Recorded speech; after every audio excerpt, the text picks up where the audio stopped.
Hello, and welcome to Paizo Live. My name is Aaron Shanks, and I'm Paizo's Marketing and Media Manager, and I'm thrilled to welcome you today. Over the next couple of hours, we'll be interviewing 7 different guests from the Paizo staff to explore all things Starfinder and Pathfinder. We've grouped our guests into 3 different panels, up to 4 people each, in which we'll talk about the Pathfinder role-playing game first, and then answer some pre-submitted questions. Next, we'll find out about the goings-on with Paizo Organized play and take our first break. Then we'll come back and we'll talk to the Starfinder team with a new panel and answer some questions and take another break. And then lastly, we'll focus on the Pathfinder Lost Omens line. And of course, we'll have some art and videos to show you along the way.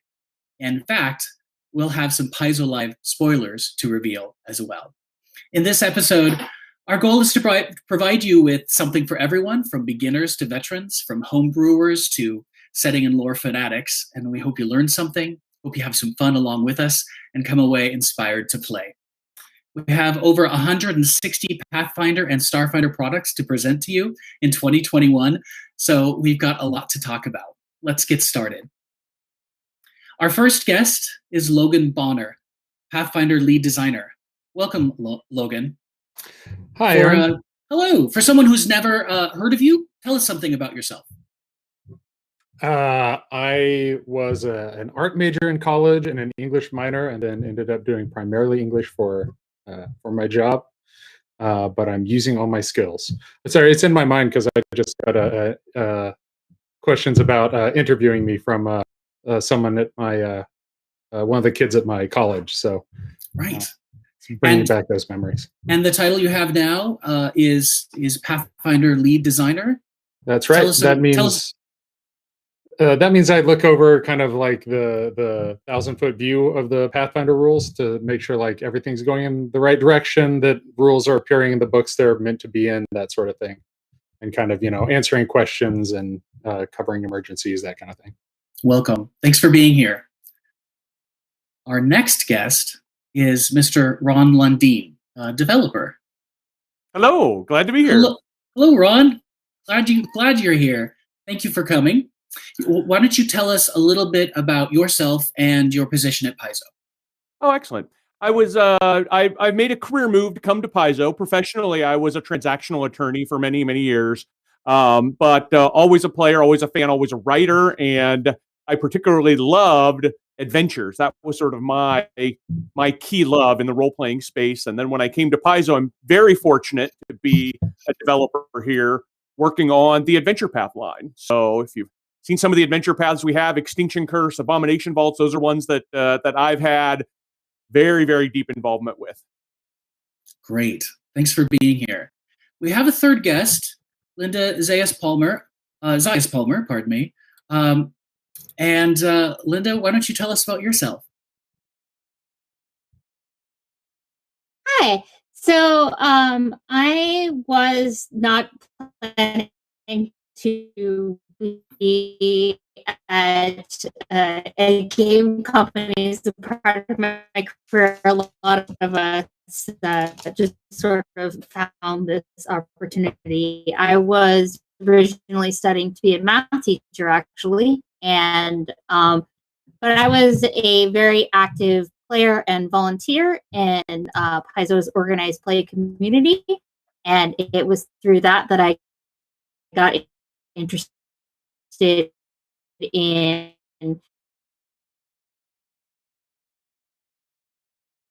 All right. We're having a little bit of technical challenges. This is a great opportunity for me to say that Paizo, like so many of us, we've all been working from home for the last year due to the pandemic. It's almost been a full year for us. And so we're all coming to you today live from our homes with the technology that we have, the teleconferencing technology that we use every day to talk to each other. And of course, that's got some hits and misses and some challenges. So we thank you for your patience and understanding as we juggle all the different connections. We've got some technomancers behind the scenes doing casting some spells, you can be sure. But I think that we should probably move on. We'll continue to try to involve Linda as best we can. and start talking about Pathfinder. The first thing I want to do is talk about the Pathfinder role-playing game in the big picture, from the 30,000 foot level, and talk about both in-game, but mostly out of game. If you're someone coming into Pathfinder, where is it? And Logan, we'd like to start with you. Where do you see the Pathfinder role-playing game at this point? Well, we've released kind of our core batch of books. We released the core rulebook the last time we had a physical Gen Con. We've released the Bestiary and the Game Mastery Guide, which are kind of the main 3 books that you really want to get a game started. And then we brought out the Advanced Player's Guide to give a bunch of new classes and options for ancestries and all that kind of stuff. And then, like, once we had those locked in, then it kind of came time to add on to to add the Bestiary 2 and Bestiary 3, and also to start going in new directions, which is kind of where we're headed now, with the Secrets of Magic book and the Guns and Gears book. Those are the furthest books out that we've announced so far. The other big product, and I think we're going to talk about it more a little bit later, is the beginner box, because getting something that people can just pick up and play is the best way to get people into the game. And so now that that's out, now it's really kind of, the future is unwritten, and we can go all kinds of interesting directions now that we have our foundation of the game and a introductory product. Absolutely. We'll talk about the Pathfinder beginner box more in a moment, but I want to check in with Ron and see where we are from a development standpoint. Pathfinder 2nd edition launched just over 18 months ago, about a year and a half old. Where are we from a story standpoint? Oh, there are plenty of places to go. One of the things that we really pride ourselves on at Paizo is the ability to not only produce a fabulous frame upon which the game is built, which anybody can use and enjoy, but the ability to bring to you, to develop phenomenal settings that are rich and varied and interesting, and then stories that tell all sorts of different types of adventures that you can share with your friends around the table. Absolutely. I want to check in with Linda and see if she's got the ability to contribute, if the audio is working, about Pathfinder from an organized play perspective. There's layers there. Can you hear me? Yes, we can. You can? Okay. So because I'm having some technical difficulties here, I went ahead and just disabled my video to make that a little bit easier on my computer, and hopefully I'll be able to have that go through here. So I did not hear what you were saying there. Just a moment. You were talking about Pathfinder from an organized play perspective. Yeah. I really think that the Pathfinder Society as an organization is a group that really values and prizes exploration of the world and all the different mysteries that are held within it. And so the Pathfinder campaign setting, with all of its diverse cultures and opportunities and really genre opportunities, really give us a lot of space to play with the adventures of all sorts of different things. Thank you so much. We hear you loud and clear. We miss your face, but that's the way communications have been over the last year. It's been just hearing your voice is a good improvement. Everything's so text-based these days.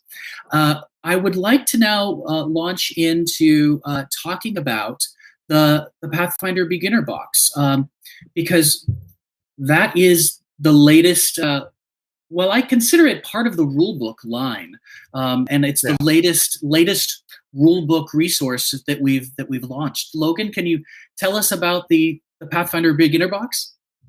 Yeah, sure can. So, and I also have some of the pieces of it here that I'll show off.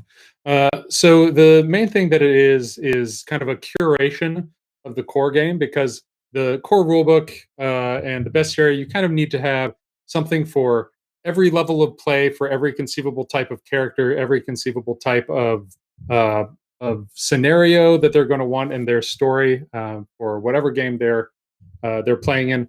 The beginner box is kind of a nice pared down starting point. So there's 4 classes instead of 12. It goes to 3rd level instead of going all the way up to 20th level. And so it means that you can really kind of focus down just to the core meat of the game. And you can see the components there, and I'll show you some of the 3D ones in person here. You can get started with the pre-generated characters, or you can roll your own. There's still a bunch of monsters, so there's an adventure included in the book, and it has a map, a double-sided poster map that goes with it. But there's also enough extra monsters that you can still have a game master make their own adventures, even with just the beginner box. So there's really a lot of play you can get out of it.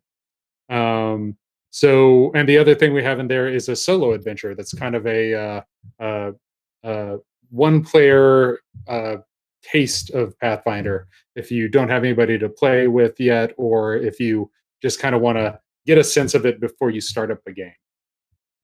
There's also a lot of great tools in here, like the cardboard pawns and the reminder sheets that are super useful for anybody playing it, which I'll grab out here, the stuff I have handy. So there's 4 sheets of these pawns with all the art of the monsters and bases, so that you can put your troll on a little base and have it ready to go on the battle map. A lot of this is going to be really useful for people who are quarantining with some family, and once things open back up, you'll be able to play this with people in person. I believe we have digital versions of those as well. I don't have all the details on that handy. The other thing I'd like to show off here are these rules reference cards, and these have kind of the basics of the game and are useful for anyone playing it, which also has little cardboard tokens. So if someone really wants to have a physical way to track their actions, they can use those to do that. Pathfinder 2nd Edition has a 3-action structure. So you get 3 actions and a reaction every turn, which means you have a lot of flexibility in how you play, and you can do a bunch of stuff and kind of really be creative with how you play your character. Thank you. Yeah, I think seeing some of those cards are going to be appealing to even people who own the Pathfinder core rulebook. Cheat sheets are always nice to have. Yeah. For those of you looking at the slides that we big presented, fancy map as well. Oh yes, there you are. Yeah, unable to get it in my frame. It's very big. It's great. Troubles in Otari was the image that you saw. That's a standalone adventure that follows the Pathfinder beginner box. Right. We'll probably have Ron talk about that in a moment, but let's cut over to Linda next and talk about how the Pathfinder beginner box integrates in with Pathfinder Society a bit. Yes. So we have something called sanctioning in Society, which is basically means that when you play a lot of other Paizo produced adventures, you can earn XP and gold and credit so that you can start with a leg up in Society adventures. And that's definitely true for the beginner box. You can get a level worth of credit for your you can get credit for your character in your Pathfinder Society character by playing the beginner box. And we also have a bounty, which I'll talk about a little later in the section, actually written by Ron Lundeen, who is right here. The Road from Otari, which is designed to be kind of a little bit of a follow-up to that. And there's something special that happens in the Road from Otari if you've played Troubles in Otari. So I recommend checking those 2 out. Otari, we've heard that name a lot just in the last few minutes. Sounds like there's a theme. I think we could explore that. Ron, do you know much about? Tell us about the setting and the developer and the adventures connection to Otari and to the Pathfinder beginner box.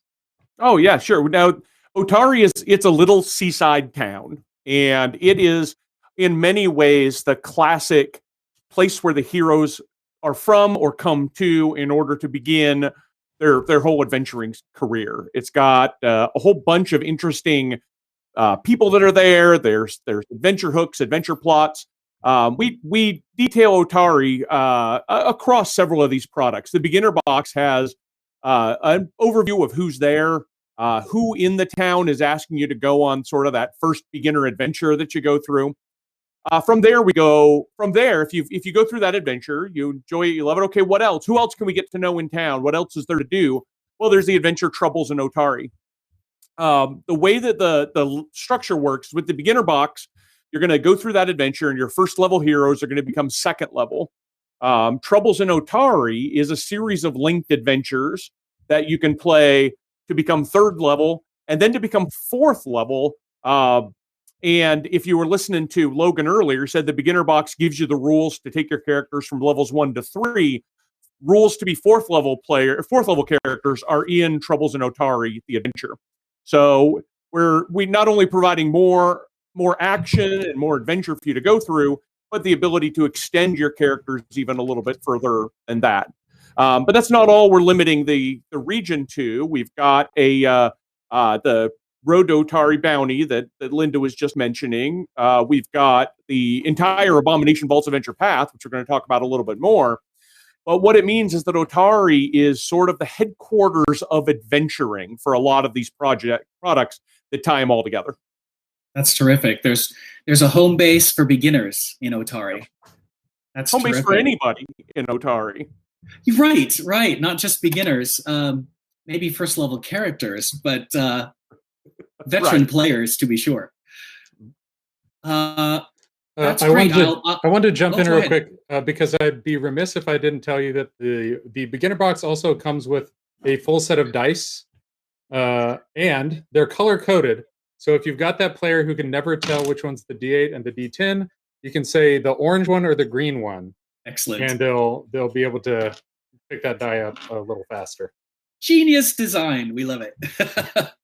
I would be remiss if I didn't mention Troubles in Otari, the live play that we produced, and is available in, I believe, 10 full episodes on our YouTube channel. So if you're curious about the Pathfinder Beginner Box and continuing those adventures into Troubles in Otari, you can find it on our YouTube channel. I understand they didn't actually explore the entire adventure. There are still some surprises left.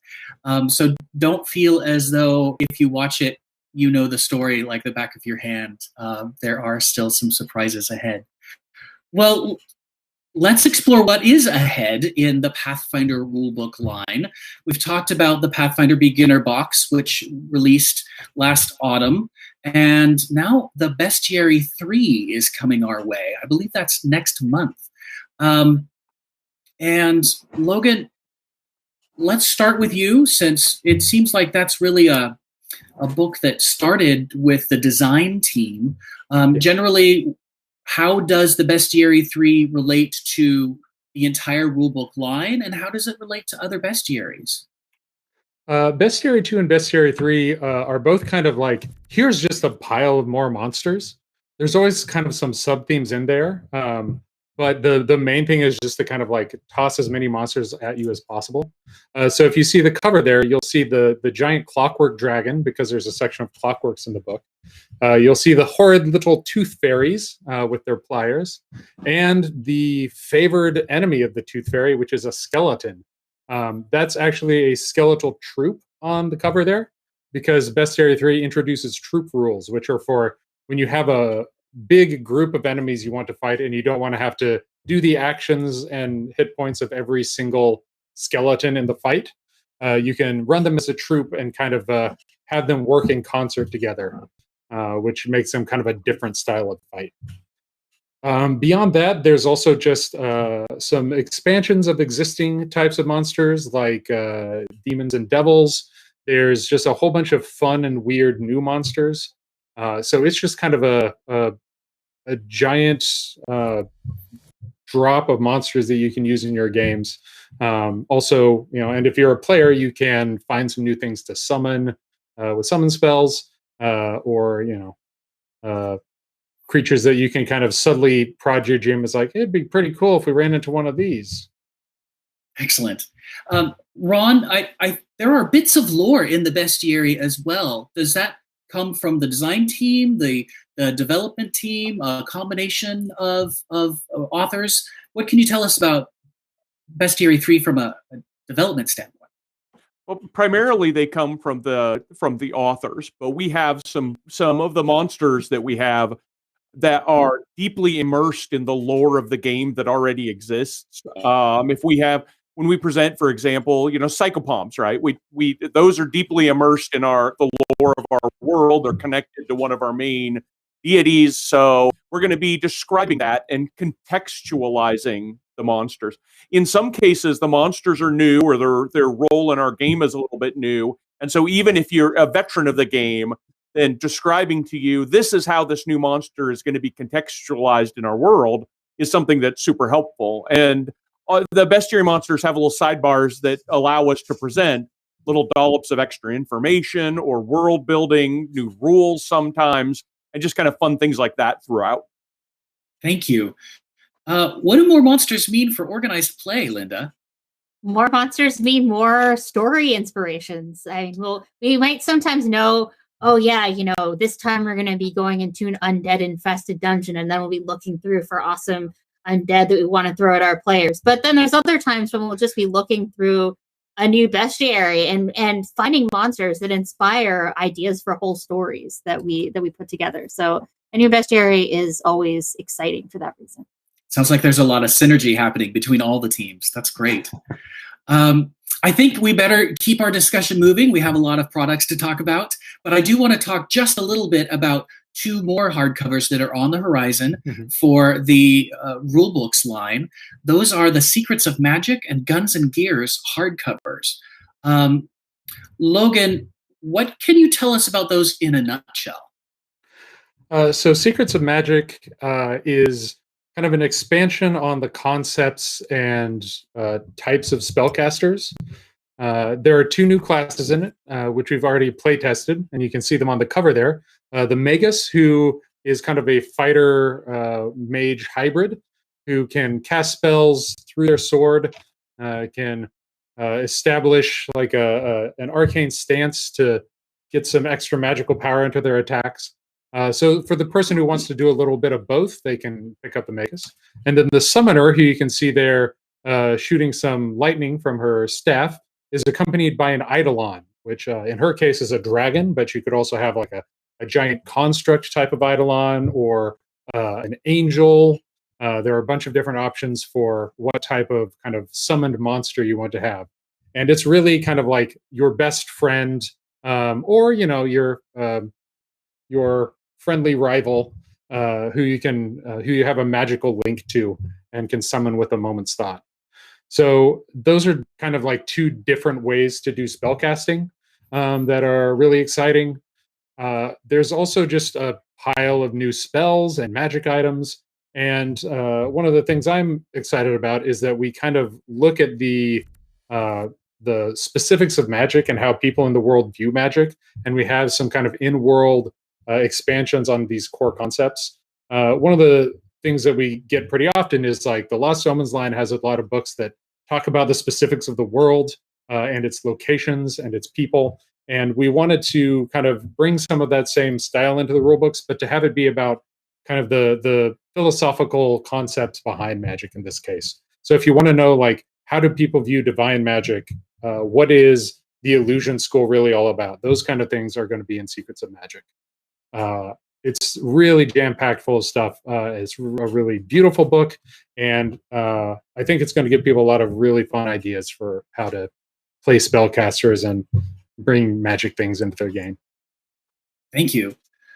I just need to tell everybody that we're going to be talking about some of these books every month. So while we talk a little bit about Secrets of Magic here today, it's a topic, of course, we will be revisiting. Now, what about Guns and Gears? Just before we check in with Linda and Ron, tell us about Guns and Gears, Logan. Sure. So Guns and Gears, we just recently closed out a playtest of the classes in that. It also has two new classes, one of which is the Gunslinger, which is a Pathfinder 1 staple. The new version is quite a bit different, but it's still kind of a way to bring guns into your game. The other is the first brand new class of Pathfinder 2nd Edition, which is the Inventor. So if you want to have kind of a scientific weirdo who makes a really cool suit of armor or tweaks their weapon to be unlike any weapon anybody else has, or who has kind of a robot clockwork style buddy, that's going to be a class that you're going to really want to look at. Beyond that, it's got the rules for firearms. It's got locations on the world of Golarion that use like mechanical and gunpowder contraptions, and it's got just a real massive number of strange devices and cool new guns from all over the Golarion world. It's really going to be. We also kind of know that there are some fans absolutely hate guns in their fantasy, and guns are also kind of they aren't kind of as pervasive as like magic or a long sword in Golarion. So the classes are our first uncommon classes for Pathfinder 2e as well. Partially because we want to really make this book something that people who love that type of genre are going to get super into. But also, if someone hates that type of genre, they can still say, like, well, I don't have to use it. So that's kind of how we set that book up. Thank you. All right, let's check in with Linda and Ron briefly.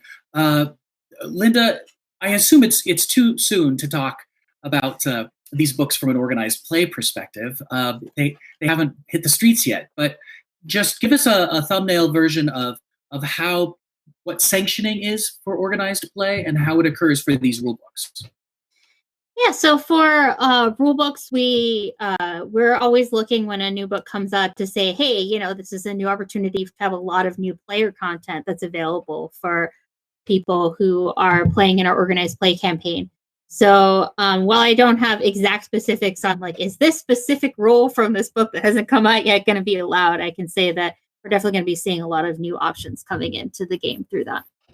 Thank you so much. And Ron, how are these books going to open up our storytelling in our adventures? Well, one of the things that's really fun about a lot of these books is that they expand what it means to be a person in our worlds, what it means to be an adventurer in our worlds.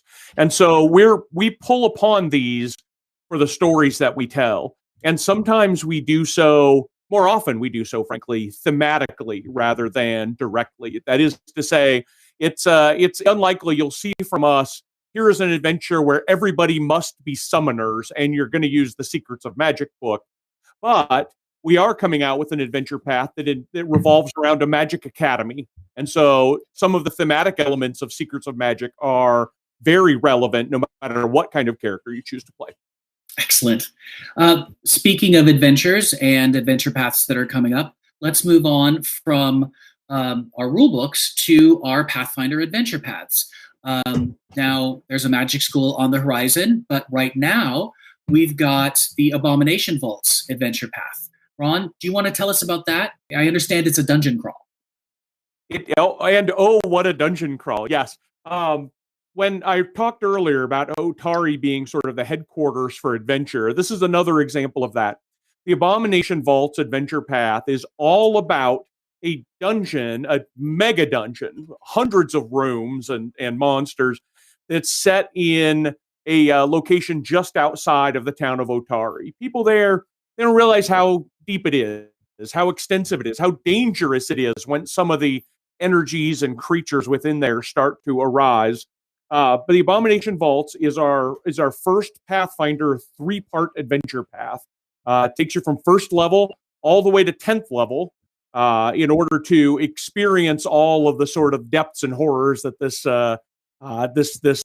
expansive dungeon holds. That's amazing. Linda, how does organized play incorporate these adventure paths into what they do? So generally for adventure paths, we'll release a special boon sheet that lets people who play adventure paths not only get XP and gold for their characters, but also gain access to a lot of those cool new character options that are in that adventure path for their characters based on playing through those adventures. Because a lot of these adventure path volumes, they have the adventure and they also have new character options that are themed to the adventure itself. Those items that you find along the way or other new things that you might be able to unlock for yourself. Thank you. All right.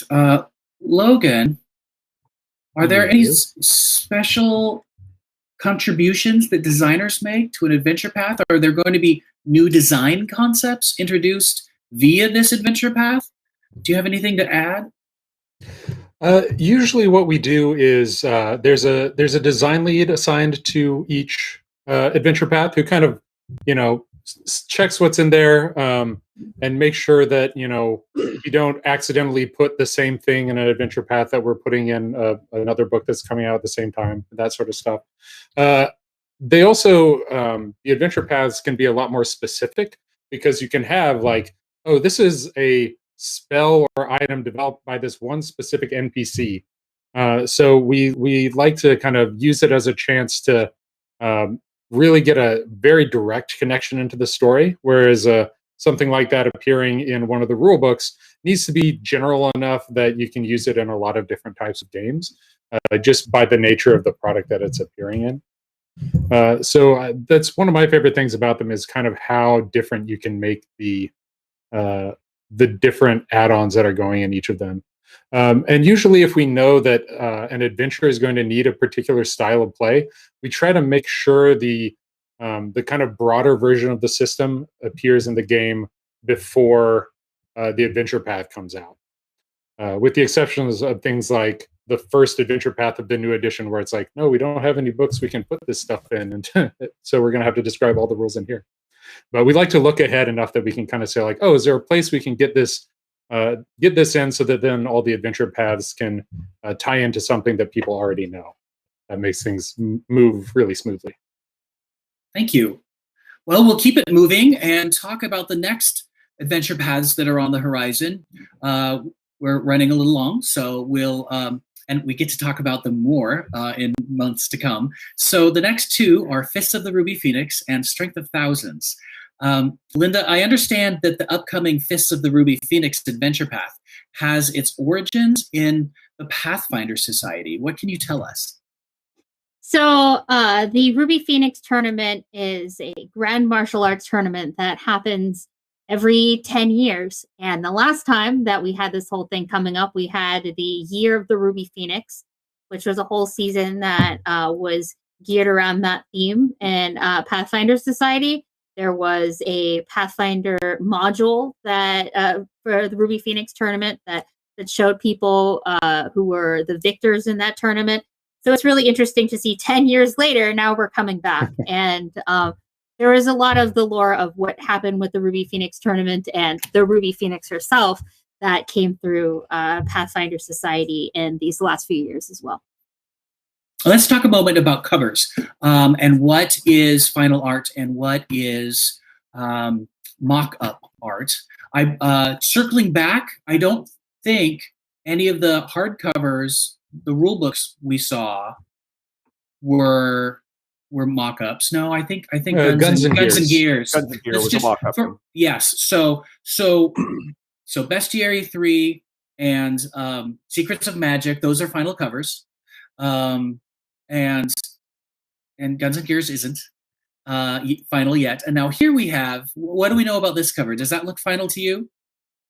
I think that is the final Despair on Danger Island cover. Yeah, I think so too. Just want to clarify for everyone. Rod, I think your what can you tell us about Fists of the Ruby Phoenix? Well, the Fists of the Ruby Phoenix is our second 3-part adventure path, and it's it's no mistake. It's entirely intentional that it starts at 11th level and takes you all the way to 20th level. So you can actually play right from Abomination Vaults and then have your characters move into Fists of the Ruby Phoenix. It's important thematically for us to say this is the world premiere martial arts tournament and all of the adventure around it. It's not the kind of place for first level characters to kind of stumble into. You need to have done something pretty memorable to get to the level, to get the notoriety to participate. And just one example of that might be having dealt with the Abomination Vaults and all of the troubles therein. It makes it for a great segue by the sounds of it. Yeah. And Logan, what sort of design elements might lie in wait for us in this adventure path? There's some pretty interesting, since it's kind of based on like tournament tropes. It's got a lot of kind of like battle royale and martial arts video game kind of ideas behind it. So you're going to see some options to kind of make your character a little more in line with those. So there's some pretty fun stuff in there. There's also just some really wild metaphysical stuff, just because of the nature of the Ruby Phoenix Hao-Jen herself. It's going to take you to pretty wild places, and it's going to be over the top and exciting. Excellent. All right. Well, we do have, we'll just take a minute or two to answer some pre-submitted questions from our players that were submitted on our community forums and via social media.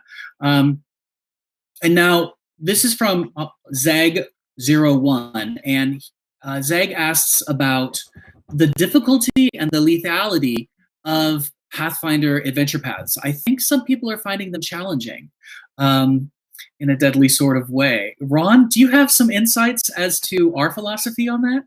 I do. I can. This is the game is new to all of us. It's also new to us. We have a solid framework of the game that we have been relying on in order to hit the themes of the game that we want to tell. For example, Age of Ashes is sort of a very desperate fight to awaken old magic and prevent a great evil from arising. Extinction Curse, the second of our second edition adventure paths, is only very initially sort of a happy-go-lucky, everybody's part of a circus. There's some real danger and terror to be had there that the heroes uncover as they move around with their traveling circus. And so those tend to skew a little bit towards the more difficult side. That's a little bit intentional. It's also part of us learning the process of how the balance works in the game at the low versus the higher level, and getting actual customer feedback.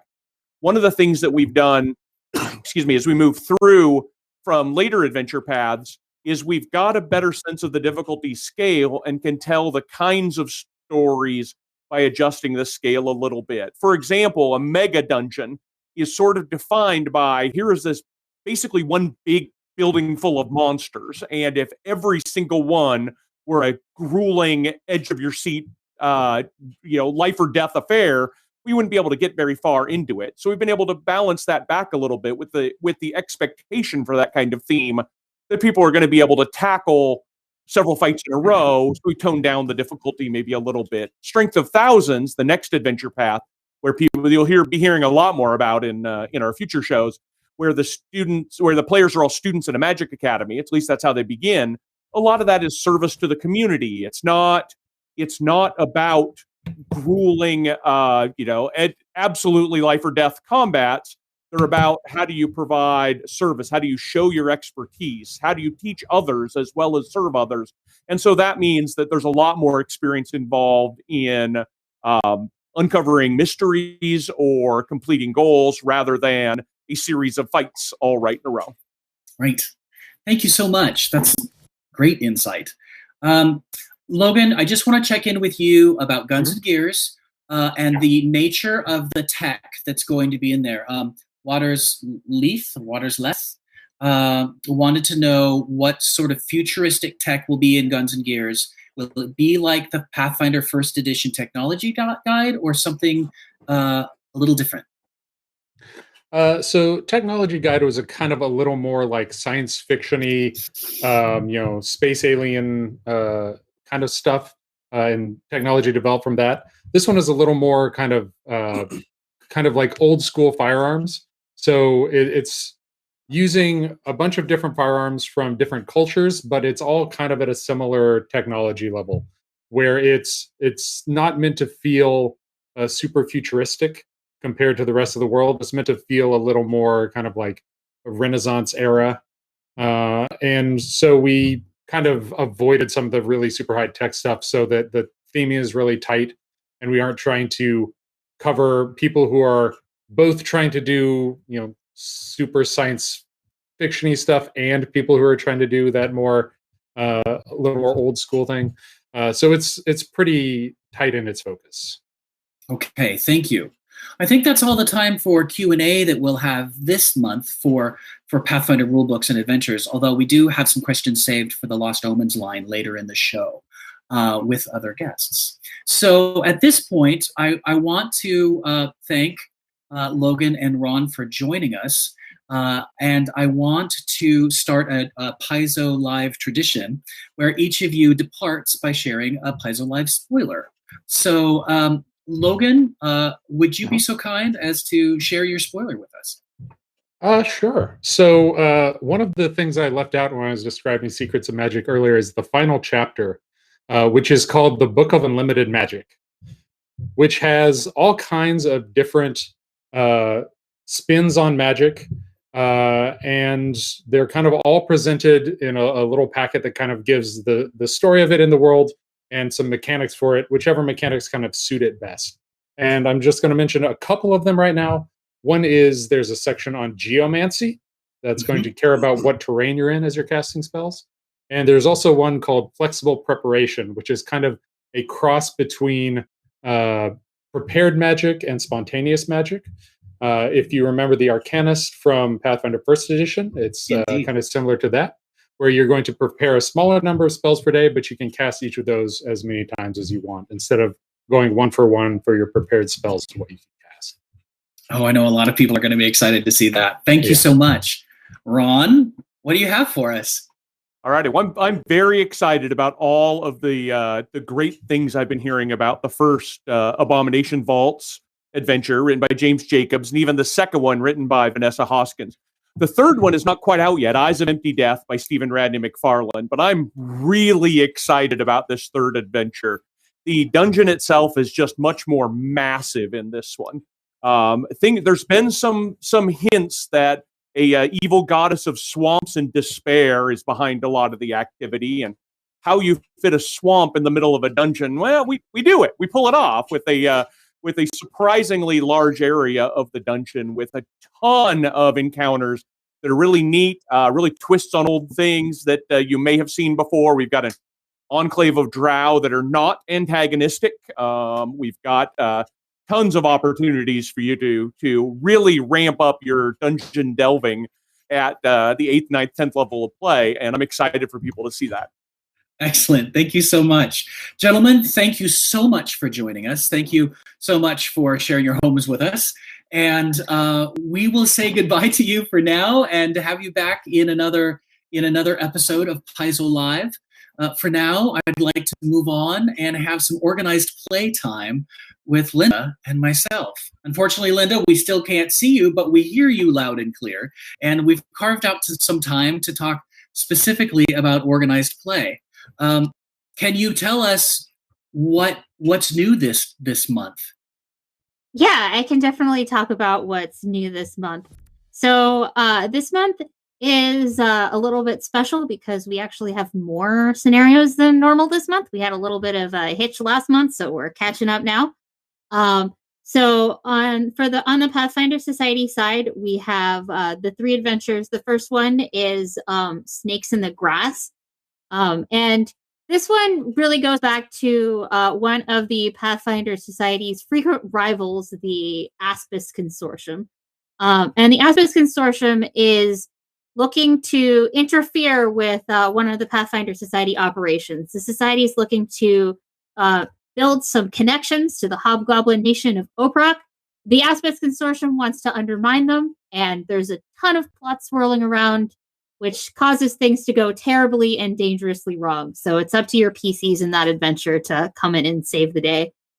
We've also got, that just came out, A Gilded Test, which is one of those adventures that uses the time-honored, you guys are new, right? So people aren't going to really recognize you yet.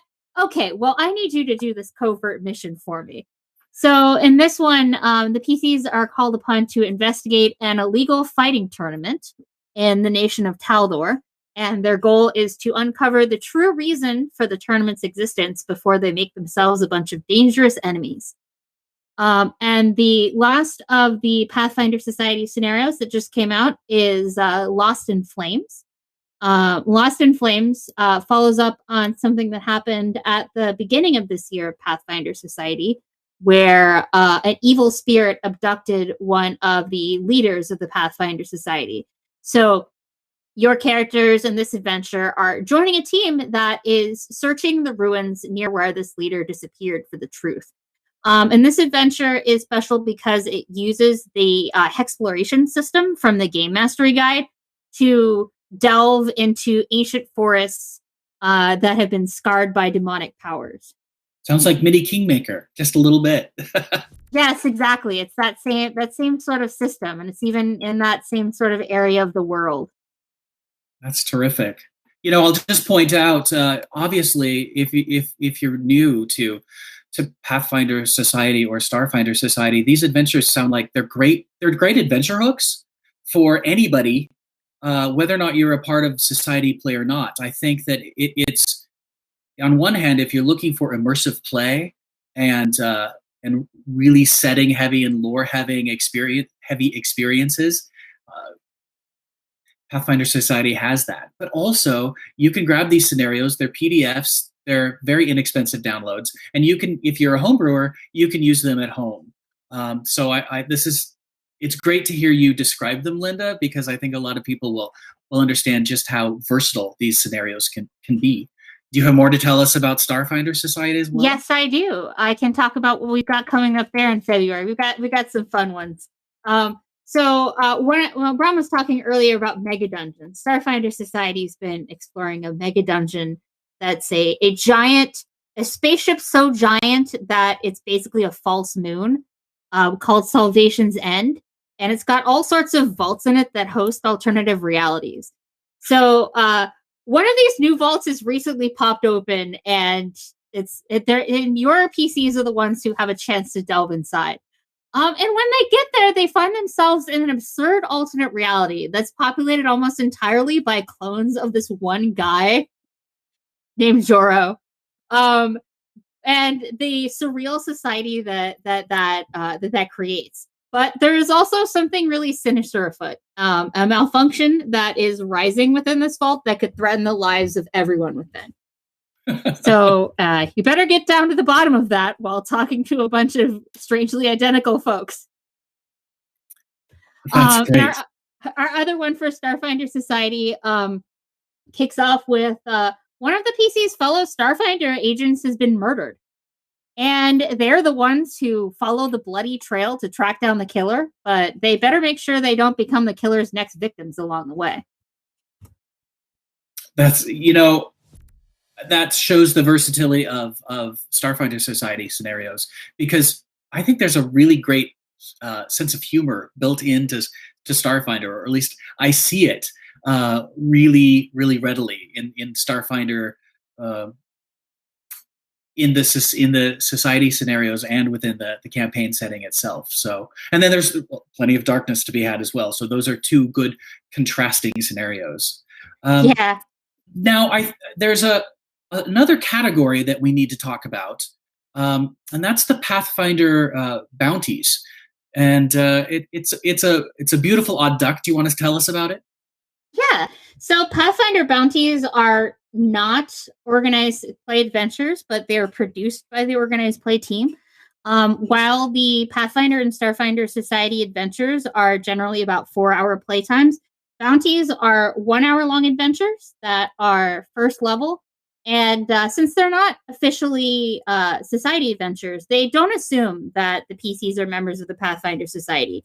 As the name Bounty suggests, in a lot of these cases, the PCs are picking up some kind of bounty. There's the classic image of the bounty board. The PCs get into town, someone has posted up a bounty, wanted head of this monster who's been terrorizing us, or wanted somebody to help us handle this thing, we'll pay you. So as long as your characters are somebody who might answer a call for help for money or just to help people out, then they can really jump into this. And the bounty that we've got coming up here that we just came out actually in February was Cleanup Duty. And this one, there's an alchemist who was recently brought forward from the past and is attempting to in New Thassalon. And this alchemist is attempting to reclaim his master's old home, which has become infested by oozes. But it's not just mindless oozes there. There's a rather eclectic NPC there that I think the players are going to be excited to see. And one of the ones that I can talk a little bit about what we got coming up in March there. We've got another one called the Tireless Path, which is a classic caravan guard mission, but in the mist-shrouded roads of spooky Ustalav. Thank you so much. Those sound contrasting. And really easy to just drop into a game night when you need a little extra action. Thanks so much. I think it's time for us to take a break soon and let you go. So, but before you go, I want to thank you, and I want to give you an opportunity to give your Paizo Live spoiler as well. Sounds good. So you may have started to see a little bit of this come through in the product pages for Starfinder Society, but I want to talk to you guys about our new plans for introductory scenarios. So we've got at PaizoCon coming out a 3-part arc for Starfinder Society. The first one is an intro scenario that introduces players to the Starfinder Society. It's a level 1 to 2 adventure. Then we've got another introductory scenario, levels 1 to 2 also, that introduces folks to the factions of Starfinder Society, those kinds of organizations that they might want to join based on what they believe in. And then the third one we've got is a levels 1 to 4 adventure that's going to really kick off that new season. So the idea is that those first two ones, the intro to the Starfinder Society and the intro to factions, are going to be evergreen, repeatable scenarios that folks can just run in and play, a great introduction to the campaign. And then the year introduction is an intro for the year specifically that we'll be able to swap out. And I know this raises the natural question, well, what about Pathfinder Society? We're planning to do exactly the same thing on the Pathfinder Society side, though releasing at Gen Con. So you'll be seeing that new pattern of introductory scenario and then an introduction to the season. I also wanted to say we didn't talk about Pathfinder Adventure Card Society here much because we have this stream is more about Pathfinder Society and Starfinder Society. But I do want to mention, in case you didn't catch in the announcement for PaizoCon, that we're also going to be having an interactive special event for Pathfinder Adventure Card Society debuting there. So come check that out. Thank you so much. Thanks for joining us. We'll let you go, and let's take about a 4-minute break. There'll be a video playing to keep you engaged for those watching, and the rest of us will take a little break and be back in a few minutes. Paizo's newest releases arrive at your favorite local game store and Paizo.com on February 24th. The Pathfinder Lost Omens Ancestry Guide places the spotlight on the ancestries and heritages of the Inner Sea, like Genekin, androids, kitsune, sprites, and more, providing information on their cultures and place in the world and more, with 350 new ancestry feats to round out any character concept. The Pathfinder Advanced Player's Guide is now available in Pocket Edition. This full-color softcover rulebook contains the Investigator, Oracle, Swashbuckler, and Witch classes, plus new ancestries, backgrounds, heritages, and feats. New adventures for Pathfinder and Starfinder are now available. A time-displaced alchemist hires the characters to clear out his former master's abode, which has become infested with oozes over the intervening millennia in Pathfinder Bounty Cleanup Duty. This 1-hour adventure is easily placed into any fantasy campaign. The Pathfinder Adventure Path Abomination Vaults continues with Hands of the Devil, in which the heroes explore a sprawling mega-dungeon to stop an ancient evil from extracting its monstrous vengeance. The White Glove Affair continues the Fly for Your Die adventure path for Starfinder, in which players take on the role of a merchant crew with an experimental starship, trying to get rich, escape interplanetary assassins, and outwit their rivals. If you're looking for more standalone, single-session adventures for your game, discover these new Pathfinder Society and Starfinder Society releases. Each can be easily adapted for an evening of tabletop gaming. Snakes in the Grass dispatches Pathfinder player characters to secure agreements with the Hobgoblin Nation. It's all up to the characters to make a strong impression with the Hobgoblins, all while foiling any attempts of a rival organization to make inroads of their own. Called to the city capital, a group of Pathfinders quickly find themselves assigned to investigate a clandestine fighting tournament taking place in the streets in a gilded test. Pathfinder Adventure Path Lost in Flames, a group of heroes must uncover the truth behind what is happening around the ruins of a Cyclops city and begin putting a stop to a plan set in motion thousands of years ago. In the Starfinder adventure Clone Batch Catastrophe, the heroes discover an automated system that has produced clones of a single person to populate most of the large underground cavern. Can the Starfinders uncover the source of the malfunction and save the Vault's residents before it's too late? In Secrets and Stillness, the Starfinders travel to a Kasathan world ship to follow a bloody trail left by a clever killer, and, if they aren't careful, risk becoming the enigmatic predator's next prey. Whether your party is looking for contacts in the criminal underworld or fleeing from an angry thieves guild, the Pathfinder Flipmat Classics Red Light District is the perfect accessory for your urban encounters. Aliens and NPCs come alive on your tabletop with the Devastation Arc Pawn Collection, featuring more than 100 creature pawns with a Starfinder adventure path of the same name and easily adaptable to any tabletop science fantasy RPG. Stage the scene for epic science fantasy adventures with the Starfinder Flip Tiles Alien Planet Starter Set. This boxed collection of map tiles can be used to construct never-ending extraterrestrial jungles full of strange hazards and deserts teeming with bizarre fauna, providing tons of options for planetary encounters. And finally, 5 new alien species await you with Starfinder Alien Character Cards. Whether you're a player who wants an easy reminder of your character's racial traits or a game master looking to quickly populate a katina on a distant world, this deck features beautiful full-color art and PC-focused rules references. Find your path to friendship and adventure with these new releases and more at Paizo.com and your favorite local game store.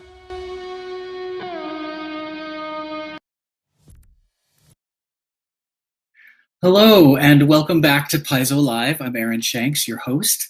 And now we're moving on to Starfinder, the Starfinder role-playing game. And we have a new group of guests, a new panel. Let's introduce them. Our first guest is Joe Pasini, Starfinder lead designer. Hello. Hi there, Aaron. How you doing? I'm great. Thanks for joining us. Joe, tell us a little bit about how you came to Paizo and what you do for us. Well, it's been a kind of a long, winding road. I think everyone at Paizo has a little bit of a different story. And mine, I came in through the editing team and sort of bounced around until I ended up in my current position as Starfinder. I actually came onto the team right when Starfinder was hitting editing. The first books of Starfinder were hitting editing, and I fell in love right away. And so now I'm super lucky to get to work on the design of the game with a bunch of really talented people. That's great. You've really been with it since the start. All right. Our second guest is Jason Tondro. Jason is a Starfinder developer for Paizo. Welcome. Hey, good to be here. And why don't you tell us about how you came to Paizo and what you do for us? Yeah, I'm a recovering academic. I used to be a college professor. I taught medieval and Renaissance literature, Shakespeare and Beowulf and all the dead white guys, and some film and comics as well. But I also, like Joe, I joined the editor team, and I served there for a couple of years with fantastic people, and I loved it. But then I got the opportunity to join the Star Chamber, which is what we all call ourselves on the team that works on Starfinder. And now I develop the adventure paths, and I also do all of our module development, which we'll talk about later on in the show. Excellent. Welcome. Yeah. And our third guest is Lou Pellazar, senior editor. Hello, senior editor. Hi. Would you please tell us about yourself and how you came to Paizo and what you do? Yeah, so I'm actually from mostly an arts and video gaming background. So I actually am mostly a video gamer, and I just started getting into tabletop when I was introduced to Starfinder, the playtest, which was actually the first tabletop game I actually took part in. So, so it's exciting that now that I'm here at Paizo, I've been an editor for 4 years, and I just got promoted to be senior editor with a specialization in the Starfinder product line. So I'm like actually part of the team now. I feel special. I'm excited. Excellent. Well, let's bring all of our guests together and talk about where Starfinder is today as a role-playing game. It's a more mature in some ways than Pathfinder 2nd Edition. And newer in other ways, because Pathfinder First Edition existed 12 years ago. Lou, let's go back to you and talk about the big picture of where you see Starfinder today. Well, can you clarify what Yeah, well, I mean, in a nutshell, where do you see the product line, and what's your take on where we stand as right. an So RPG? actually, like I said earlier, like I was in on the playtest, and that was kind of my first introduction. So it's actually amazing to just see, like, it kind of just happened in a flurry. Like suddenly we have all of these beautiful books we see laid out here. Like it went from just the core rule book, which, wonderful as it is, like it's just great to see that it's becoming a robust game, and like not quite at the same level as P1 was at, like as many materials as we had for that, but it's getting there, and it's really exciting to see that. Indeed. And for our viewers, I will note that we actually have the character operations manual missing from our lineup. We noticed that just a couple of days ago. But the great thing is we'll be back next month for an updated version of this spread before you. So it's actually even more impressive than you see. And Jason, where do you see the line, the Starfinder line, and its adventures from your perspective? When you I'm working on Adventure Path Volume 42 right now. Yeah. I haven't seen it yet. And when you try to think of how many other science fiction games out there have like this much, and you count all the adventure support from Organized Play, and we've got this new module coming out. We've got all these fantastic new books that are expanding the line and the different many genres you can do. The beauty about Starfinder, the thing that makes this game so different is that it allows so many different genres of science fiction and fantasy. So you can do everything from like the wacky road trip story to the murder mystery to the epic space battles to everything in between. Like every science fiction trope you can imagine, you can do in Starfinder, and that's really unique, I think, in the science fiction gaming marketplace. And we've been able to support it with more and more books and adventures and creative stuff. And it's just so much fun to push that boundary. Every new adventure, every new adventure path, every new hardback book, something new, some niche of the science fiction genre that we haven't been able to serve before. It's really exciting. Right. Thank you. Let's check in with Joe. Joe, we're using science fiction and science fantasy a little interchangeably here, and I think that's actually one of the strengths of Starfinder. That you can sort of dial it into whatever you want it to be. Science fantasy implies more magic heavy, and sci-fi less so. As the Starfinder designer, what insights do you have for us about the design of Starfinder and the sci-fi versus science fantasy? Well, I think one of the primary things about Starfinder is you are assumed to be on a starship with a crew of weird aliens exploring a mysterious galaxy. And that lends itself to kind of, like Jason was saying, any genre you want, in as much as you can just hop to a certain planet. Like if you want to have a sort of post-apocalyptic desert adventure, an entire world for that, or even a whole system. And it's something, we get really excited about the fact that we can have adventures with, cell phones in them, just because that lets us do weird stuff. But we also often have the opportunity and take advantage of it to have magical stuff in there, dragons and not wizards, but technomancers and mystics, people with connections to deities that are drawing on cosmic power to get along in a modern world. It's just such a great mishmash. Yes, in a good way. Yeah, yes, indeed. I think that's why we all love it. Yeah, because we can do kind of whatever we want. Yeah, it's great. Yeah. I've just started GMing Starfinder myself, and the ability to have an infosphere, the internet, tablets, the ability for a GM to give exposition in whatever way you feel you need to is really empowering, actually.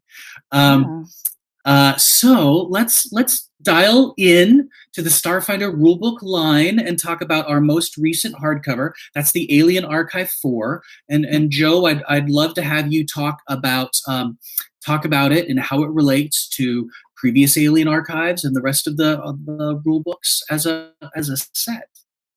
Sure. I love talking about Alien Archives. This is our 4th volume, and it continues the trend of these books of sort of filling the Starfinder Galaxy with weird stuff, specifically aliens that not only can you fight, there's stat blocks in there for GMs, for game masters to, throw against their players and challenge them, but that you can also befriend or become. And as of the 3rd volume, there are now creature companions. So some of them you can bring along with you, and they'll fight by your side or just hang out on your shoulder while you talk your way out of a battle or something. There are more than 100 different creatures in here, including a dozen that you can play as. On the cover there, we see the coral-like folk on the right, which was originally introduced in Starfinder Society, actually. That is the Copaxi, and you can play as one of them. And a lot of those 100 plus creatures come with rules options that are anything from like a spell that you can cast that's related to that species or a magic item. They're not always made out of that creature's skin, but sometimes they are, right? Depending on how special it is. Weapons, and like I said, rules to play as them too. So it's full of stuff, not just for GMs to have the stats and like the special abilities that can make encounters really interesting, but also for players to kit out their character and really be part of the galaxy. And of course, there's room for flavor too. Here we see a robot dragon, which features on the cover of the Starfinder beginner box. I was worried about mentioning that, and then I realized it's on the cover of the beginner box. So yeah, but we said, we want to expand on that. So now in this book, if your GM wants to have robot dragons, they can make it a plasma dragon or an automatic weapon dragon. Anything is open pretty much. Right there. That's the perfect example of fantasy and science fiction merged into one creature. Exactly. And then here we have a creature that I got to write up called the Warlanisi, and you can see on the right there's a little sidebar, and that's all the information you need to play that character as your species in the galaxy. And these people are sort of supernaturally lucky, but they're also a little bit it's baked into their culture as well, where they just kind of have a way of looking at the universe that assumes that they are lucky. So, we're so lucky we lost power on our ship because we might have been swarmed by electrovores otherwise or something. They're just that kind of, no one will play board games with them because they always win, that kind of thing. I know that guy. So, Alien Archive 4 is just a treasure trove, and there's some great art in there. You only got to show us a couple things, but there's some really cool creatures in there that come to life with both the writing, and we get to have like such a great crew of people writing for those books. It's a great assignment for people to sort of test the waters of writing for Starfinder, and so we get a lot of different voices contributing to those kinds of projects, and it's great. Thank you so much. Yeah, that's going to be a theme in Paizo Live. We could probably do a 2-hour slideshow of the art from Pathfinder and Starfinder, and all of us and probably all of our players would be thoroughly entertained just with 2 hours of gorgeous art. So there'll never be enough art in Paizo Live, but it will grow, let me assure you. Jason, how did you interact with the Alien Archive 4, and how does it affect your storytelling as a developer? Well, we're really lucky here in the Paizo offices because I get to see all these monsters before the rest of you schmucks do. So I get to use them in the adventure. So like the Warlanisi that you just had up on the screen there, they show up in Adventure Path volume 39. Yeah, 39. Which is the last volume of the Fly Free or Die series. And there's a couple of Warlanisi bounty hunters in there that jump your characters and try to bring you in for a pretty rich bounty, because by that point, the entire galaxy's after your butt. And so I got to do that too. Alien Archive 3 had creatures that I got to see early. We put them in the early volumes of Fly Free or Die. So it's really fun to take these creatures and these, and as Joe mentioned, they're not just monsters. They're social encounters or or role-playing challenges. There's all kinds of great opportunities to meet these cultures and find out that maybe alien life is not just what we think it is. It's not just like us. And we get to put all that stuff into the adventure paths, so it rolls out as the hardbacks are coming out. And so you're able to see what you're reading in the Alien Archive show up next month in an adventure. And it's almost like we know what's coming, almost like we can plan it. So it works out very well. Great. Lou, tell us about the editing process in Starfinder and what the team does, what personal experience you've had with Alien Archive 4. I think a lot of people might think it's at the tail end, and that's not always true, is it? It's not always true, but for Alien Archives, we actually usually do, at least not at the tail end, but after layout is usually when we jump into Alien Archives, because a lot of our job kind of depends on it just being on a page already. So basically, we just go through them bad boys. A lot of the editing process is checking the flavor. We check with the devs for the stats. We check the icons on the sides and all that kind of fun stuff. And we also make sure, the layout is good and stuff. Absolutely. It's gorgeous and intricate at the same time. Yeah. Art team. Go ahead. Sorry, I was just saying Paizo art team. Yeah. Amazing professionals. We'll see if we can showcase one or two of them at some point as well. Let's keep moving to the next hardcover that's coming up. It's called the Galaxy Exploration Manual. And so Joe, excited. Yeah, right. I understand. How give us the lowdown, Joe, of the basic introduction to the Galaxy Exploration Manual. What's it going to do for us? So I'm really excited about this. This is your guide to the galaxy, basically, but it departs from the sort of setting-focused stuff that we have in Starfinder. A lot of those hardcovers you saw take the official setting of Starfinder and expand on it and give you tools to play in our setting. But what if you want to go and make your own setting? You want to make your own worlds? Well, the Galaxy Exploration Manual, which this cover art's not quite final, we will be seeing a lot of content for leaving behind the charted systems in the official setting and making your own worlds and adventures. So there's all kinds of content to support games where the players and the game masters are making their own worlds, including a whole chapter that's just how to build a world, that you can do it really quickly and dive in and get adventure hooks and gear that's related to different biomes like the deserts or mountain terrain or even deep space, and other player options. Again, like with Alien Archive, we like to make sure there's something for everyone, especially players who are creating characters and who want to have cool things that their characters can do and also cool gear that their characters can use in all sorts of situations. And it's very science fantasy, so you're going to find a lot of magic. There's a whole section on how to flesh out your invented worlds with magic, religion, like different levels of technology, all sorts of things. And there's kind of a fun thing that I enjoy and that I think a lot of people will find really useful are a bunch of tables to help you randomly generate things. Sometimes it's when you're faced with an entire galaxy, especially as a game master, and told like we want to go there at that planet. Well, what is that planet? I have to flesh out a whole planet. Well, you can do that with this book. That's kind of the whole point of it. So I'm really excited for people to get this in their hands and see what they come up with. This is really a tool for creation. Thank you so much. Our players, my understanding is Joe Pasini is at least one of the primary geniuses behind the Deck of Many Worlds, a card deck that was very popular in which you could lay out some cards and create a world. And I feel like this new hardcover is sort of the Deck of Many Worlds on steroids. So it's great to see those mechanics just grow and get expanded upon. You can use them together, in fact. Yes, one might be able to use them together. Thank you, sir. Thank you. Lou, were you the lead editor on this particular hardcover? I'm not sure I have that right. So I was, but I was kind of going through some stuff at the time, so I had a lot of help from my team. Right? Yeah. Yeah. So that's a theme here. Yeah. So I basically, once again came back after layout, so I saw everything with all the beautiful art and all that fun stuff.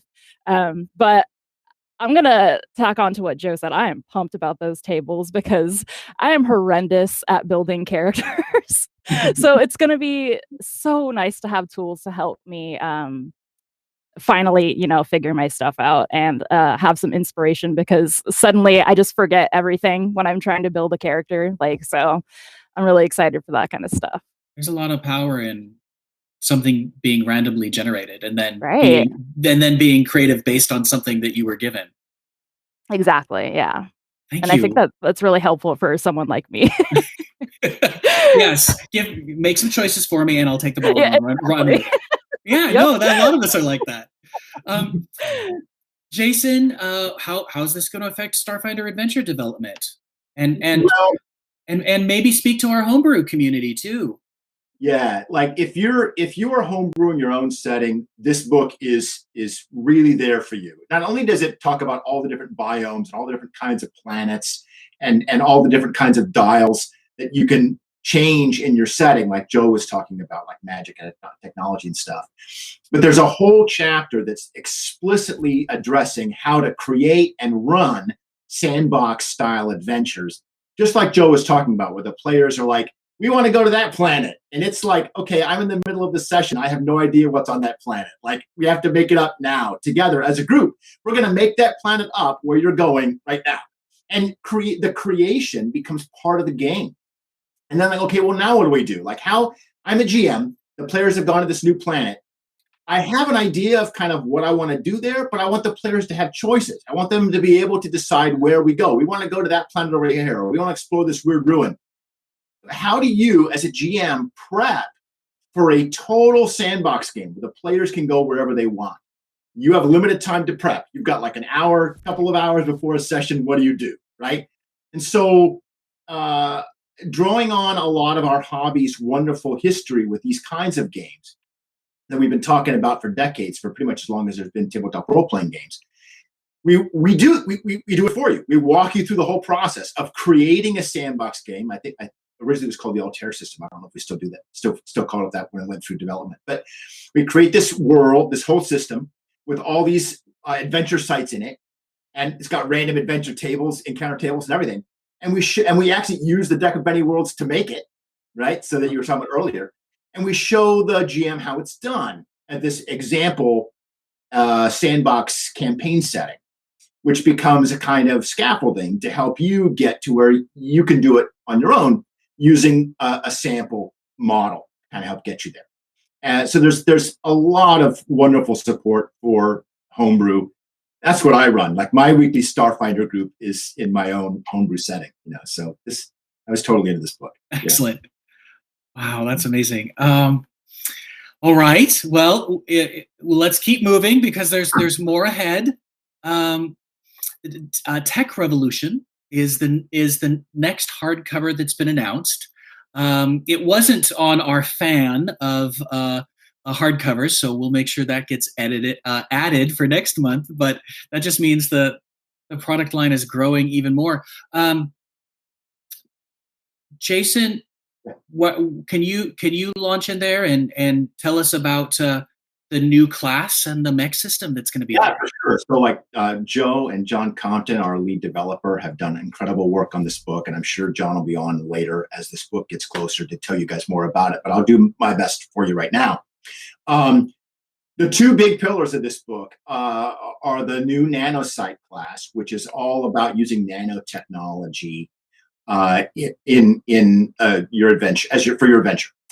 So you don't need weapons and armor because you can create it out of nanotechnology in an instant, or maybe your nanosite is surrounded by this cloud of little nanites that have sort of environmental control abilities, or maybe you can use it to do all kinds of things.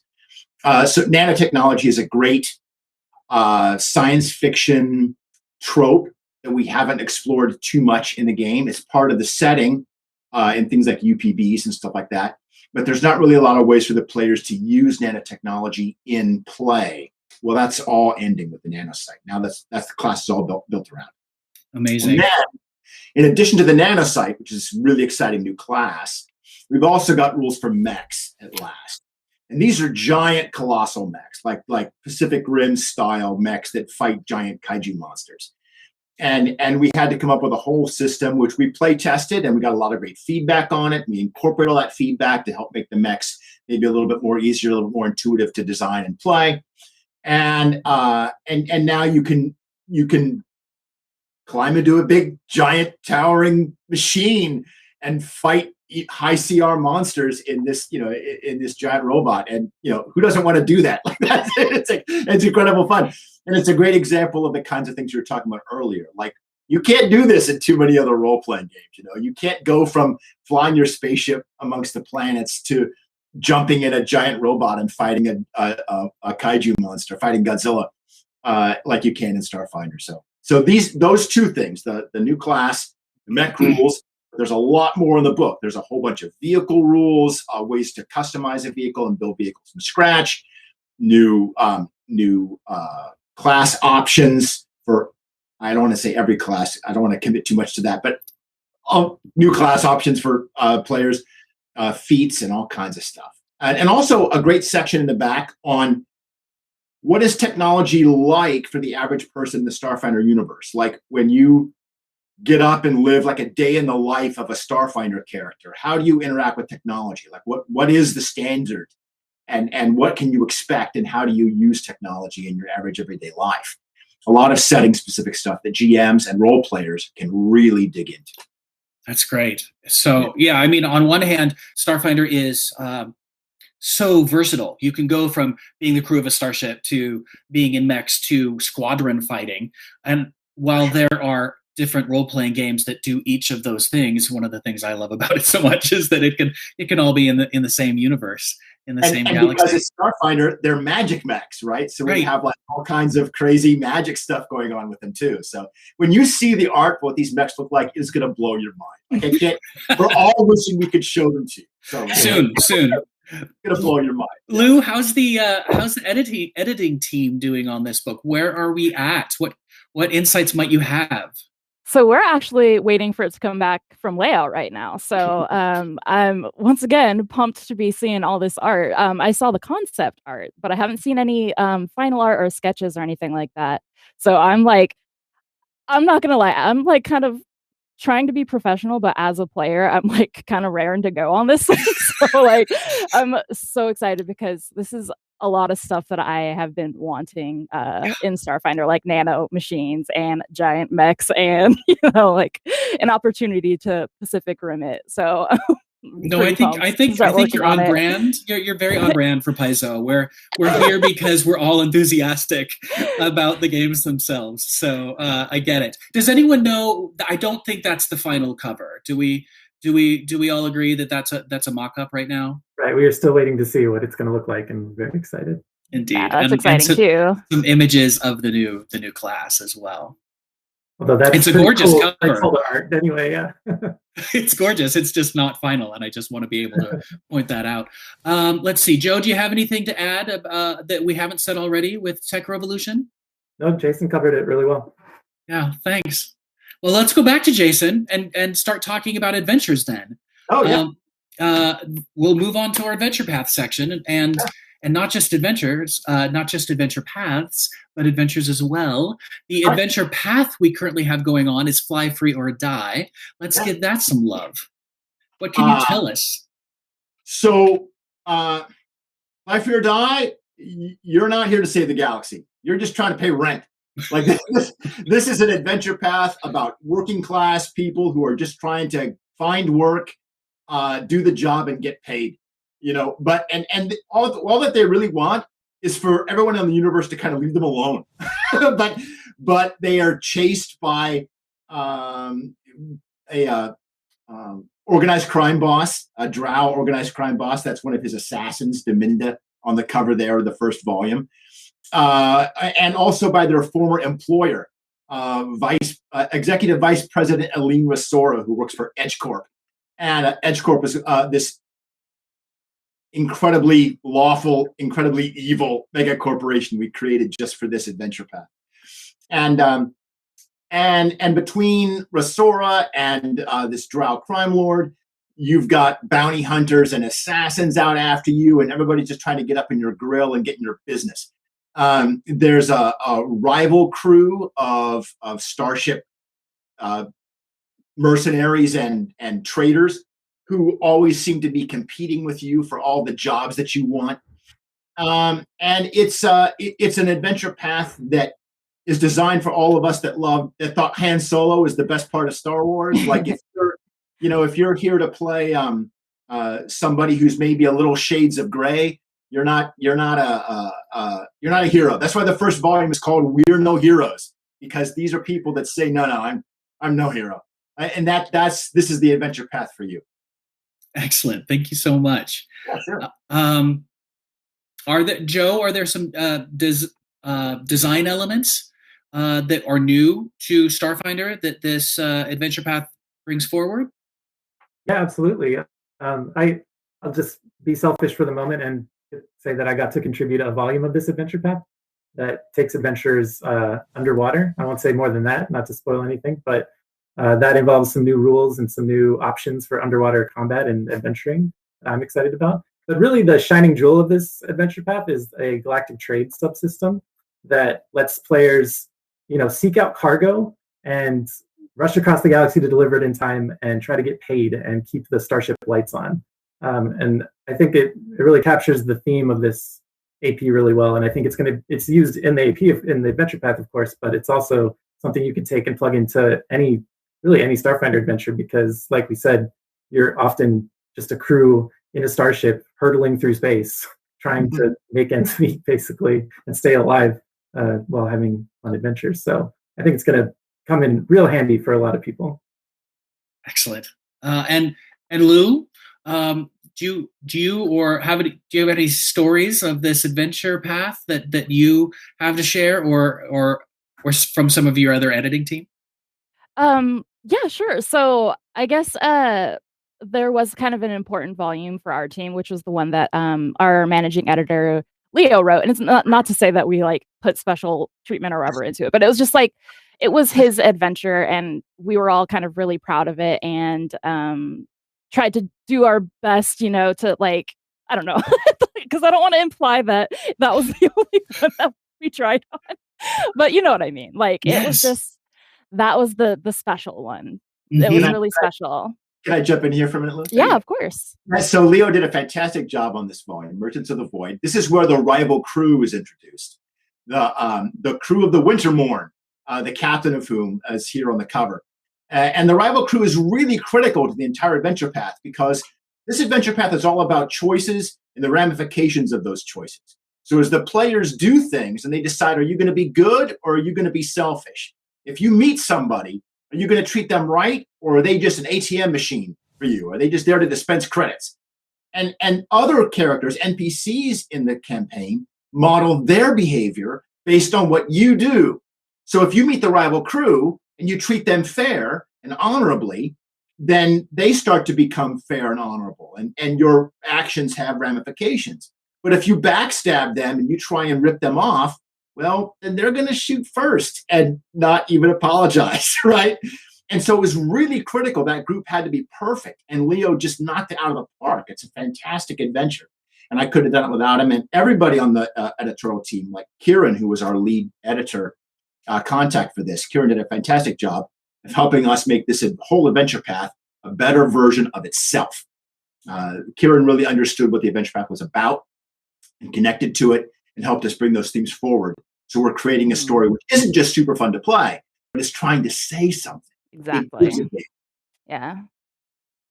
Thank you. Yeah, well, I'm sure we'll have the other editors on the show in months to come, and we'll have to ask them about their memories of this adventure path.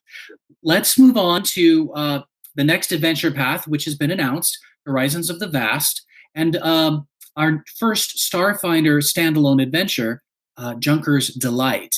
Yeah. Lou, what can you tell us? What do you know? Editors are so often involved in the big picture of projects and products. What can you tell us that you're aware of for these two products? Not much, honestly, on Junkers Right? Delight in particular.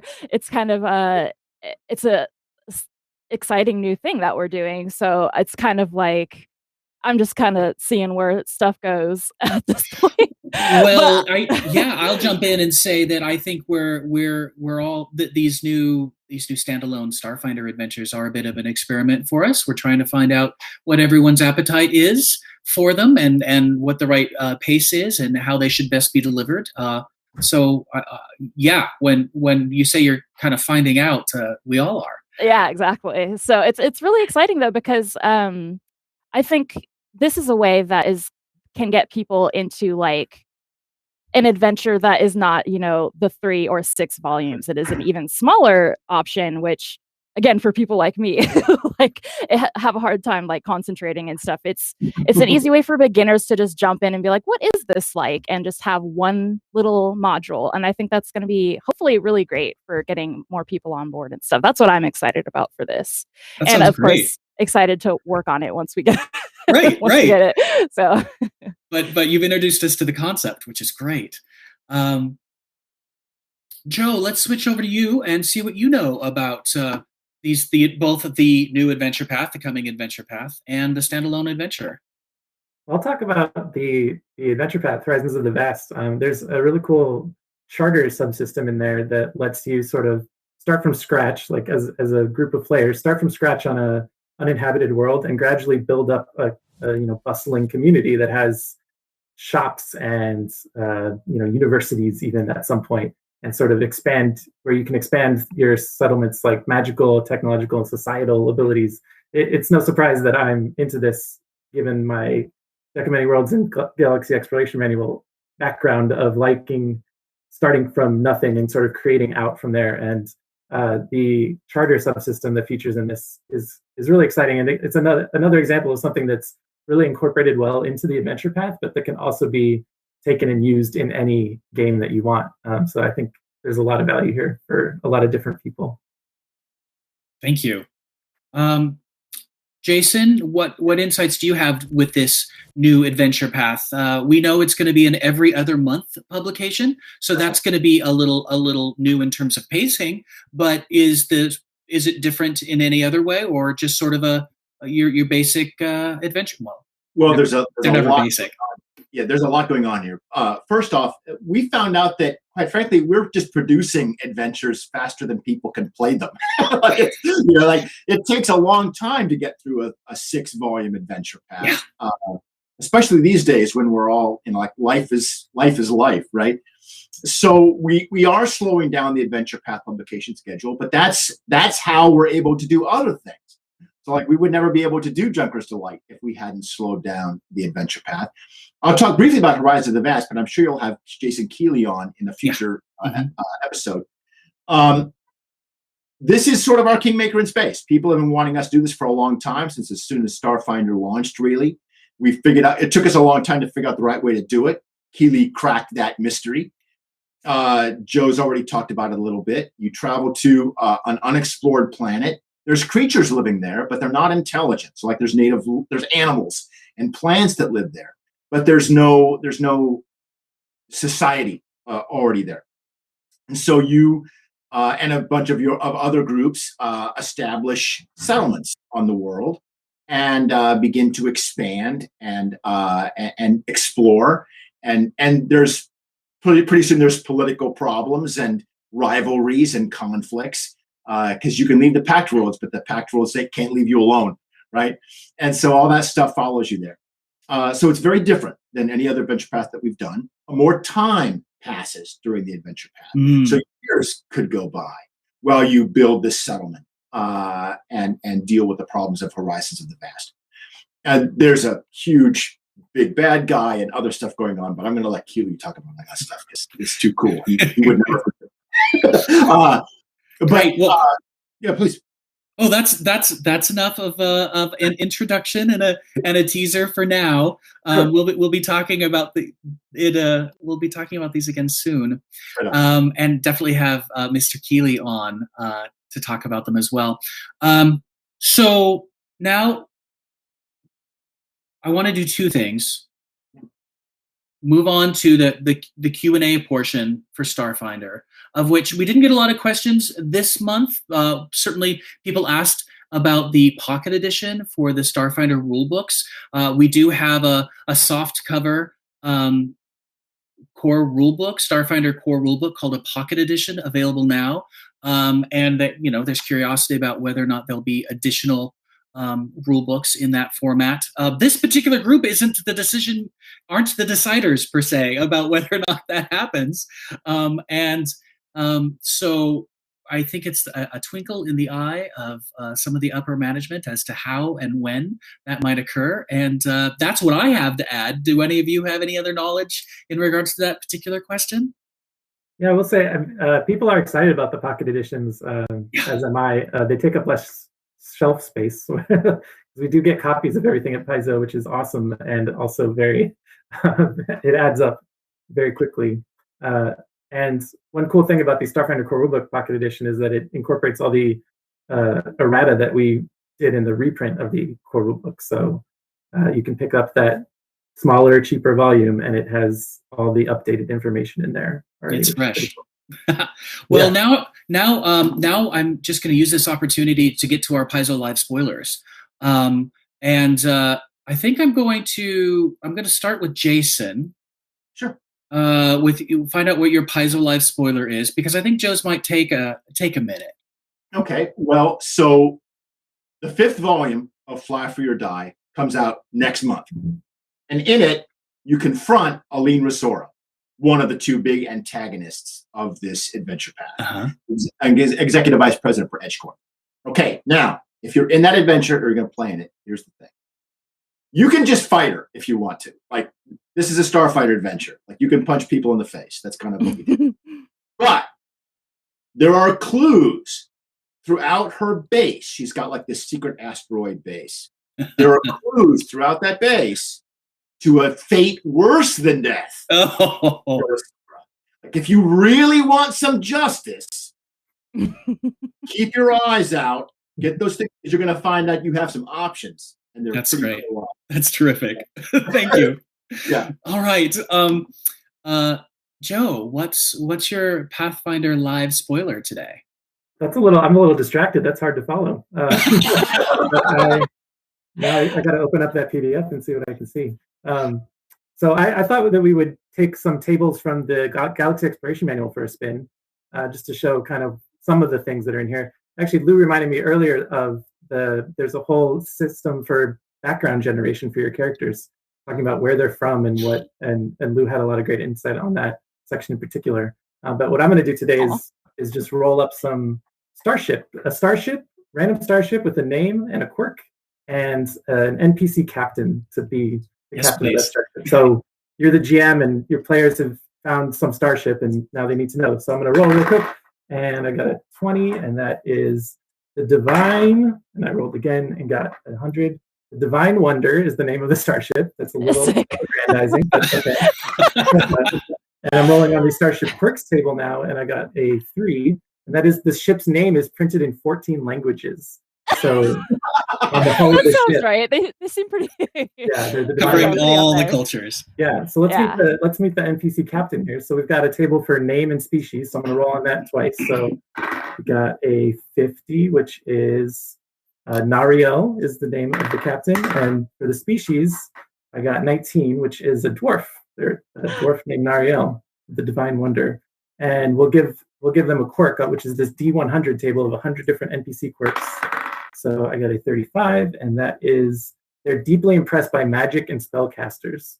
Nice. So there's a spellcaster on the PC crew. So there you go. That took all of a minute, and now we have a whole character and a whole ship. This is amazing. I adore this. Yeah. And so I could do this all day, but I was told to keep it short. So I'll just continue to play with this while you go on with the show. Okay. Yeah, this will happen again. Yeah, I like it.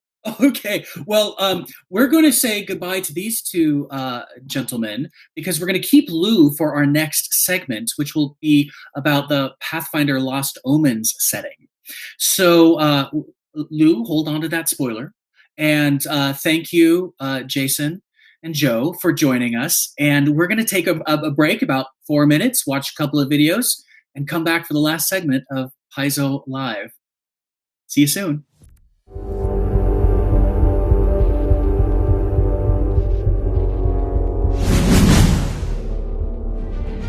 On the southern coast of Starstone Isle, not far from the town of Otari, the Gauntlet stands shrouded by cloying mists atop a centuries-old ruin in the Fogfin Swamp. Now, a pallid new light glows from within the ancient edifice, beckoning novice explorers to delve deep into the marsh to discover the truth behind the awakened radiance. The town elders of Otari say that the old lighthouse has been abandoned for ages, that the swamp itself holds little danger to the town. The town elders are wrong.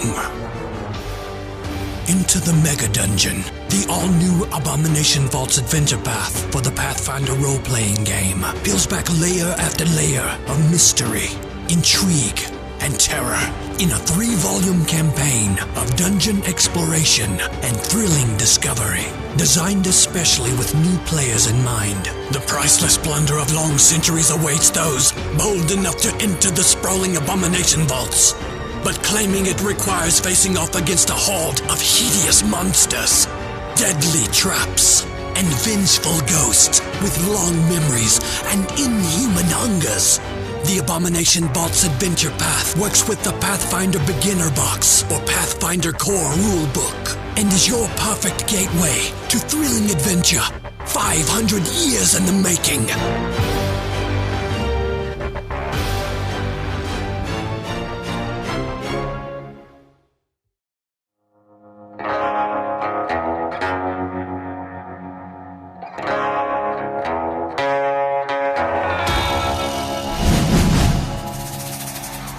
So, you used to work for Edge Corp, huh?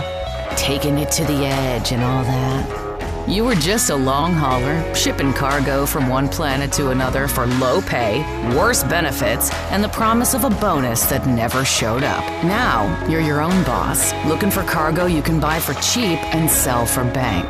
Jobs are everywhere. Absalom Station, sure, but the Veskarium too. Near space, even the Vast. Get used to the drift, cause you're gonna be flying long hauls. And some of the things that live in that place, they don't like visitors. I heard Edge Corp is still after you. Something about a stolen ship? And the Golden League is after you too? You got a long list of enemies, hotshot. You better start making some friends. Cause if there's one thing I've learned in a lifetime of carrying freight, it's that every bill comes due. If you really want to be free to go where you want, do as you please, you're gonna have to settle up with these people.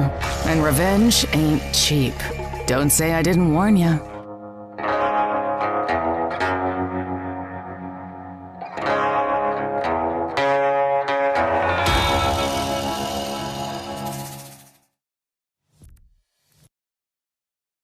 Hello and welcome back to Paizo Live. I'm your host, Aaron Shanks. In the previous video break we just had, you saw the world premiere of the trailer for the Abomination Vaults Adventure Path.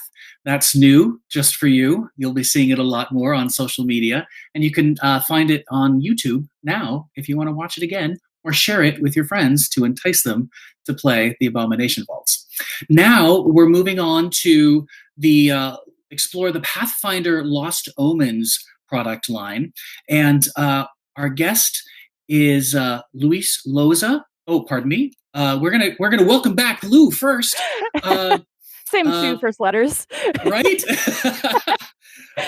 We're welcoming back Lou, our senior editor, who now wears the hat of specializing in Starfinder, but has a lot of Pathfinder experience as well, all the previous things you've touched. So we look forward to your insights, especially in regards to some of the adventure paths coming up that we just touched on a little bit in the first third of the show, but that we'll want to talk about more now. But okay, so now let's welcome our second guest, Pathfinder developer Luis Loza.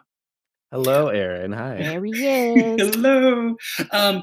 And while your title is developer, I think of you as the Lost Omens specialist within Paizo in partnership with Eleanor Farron. Is that how you would describe yourself?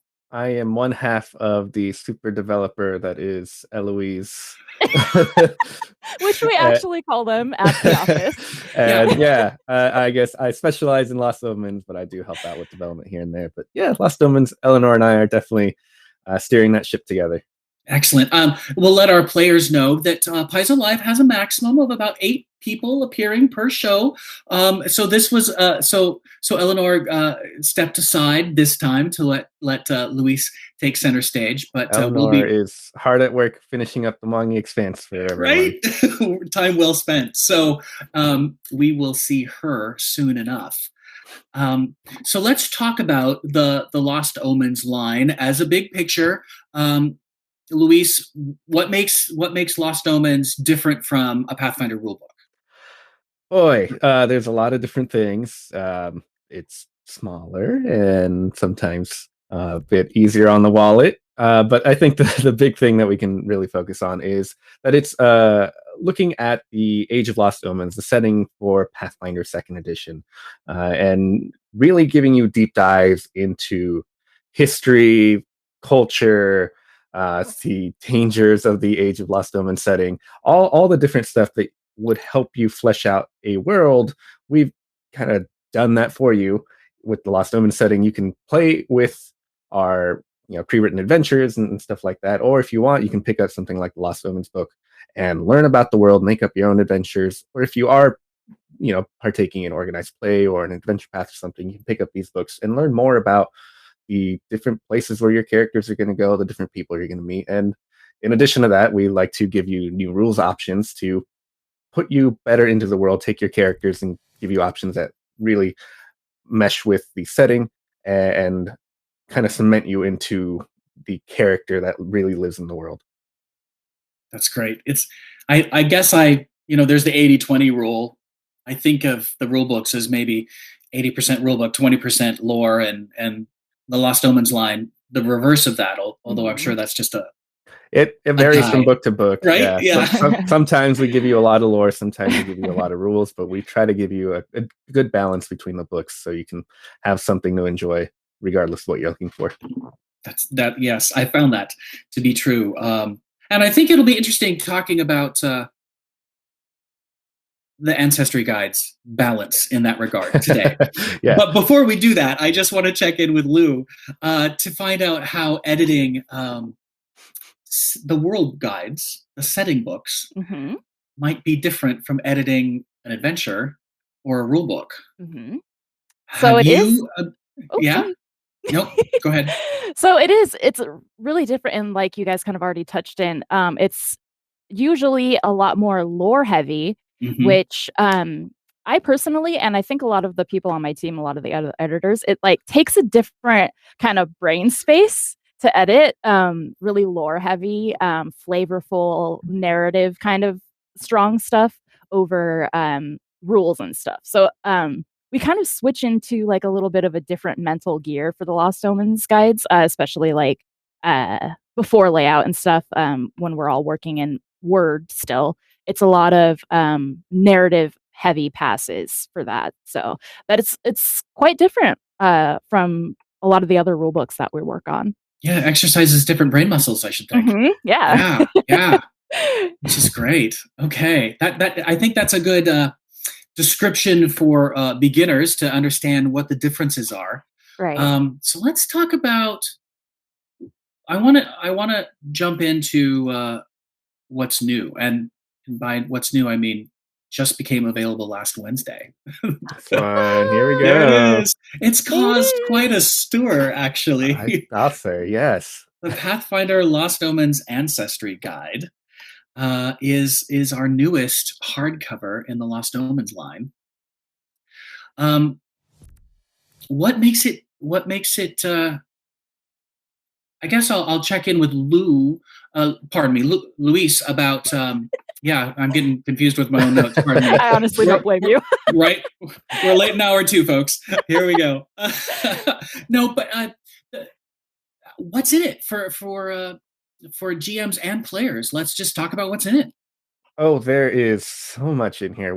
I feel like we're maximizing the space on every page for this book in particular. We are giving you new information on a lot of the ancestries that we've provided in Pathfinder 2nd Edition so far that aren't your typical dwarves, elves, halflings, gnomes, goblins, or humans. Anything else, leshies, hobgoblins, the versatile heritages like the Esmar, tiefling, or the new stuff in the APG like the catfolk and orc. We're giving you more information on all of those. Those books, when they first showed up, like the APG has a lot of basic information, tells you about physical descriptions and basic society information about someone like an orc or a catfolk. But here we are giving you their footing in the Lost Omen setting. We tell you what orcs from Belkson are like, what the hobgoblins of Oprak are like, what the catfolk are like from Garoon, and really place them in the world. And then, of course, give you a lot more ancestry feats and heritages to play with so you can just do a lot more fun stuff. And then in addition to that, because we decided to be really nice, we wanted to give you a lot more new stuff to play with. So we gave you new ancestries and new versatile heritages. So you can look at some of the classics that are coming back over from first edition, such as the Strix or the Android and the Geniekin versatile heritages. And we're also introducing brand new things like the Flesh Warp ancestry, which is quite an interesting ancestry. I'll leave the surprise for that one for people who want to check it out. And also trying to give you a lot of information about how they fit in the world.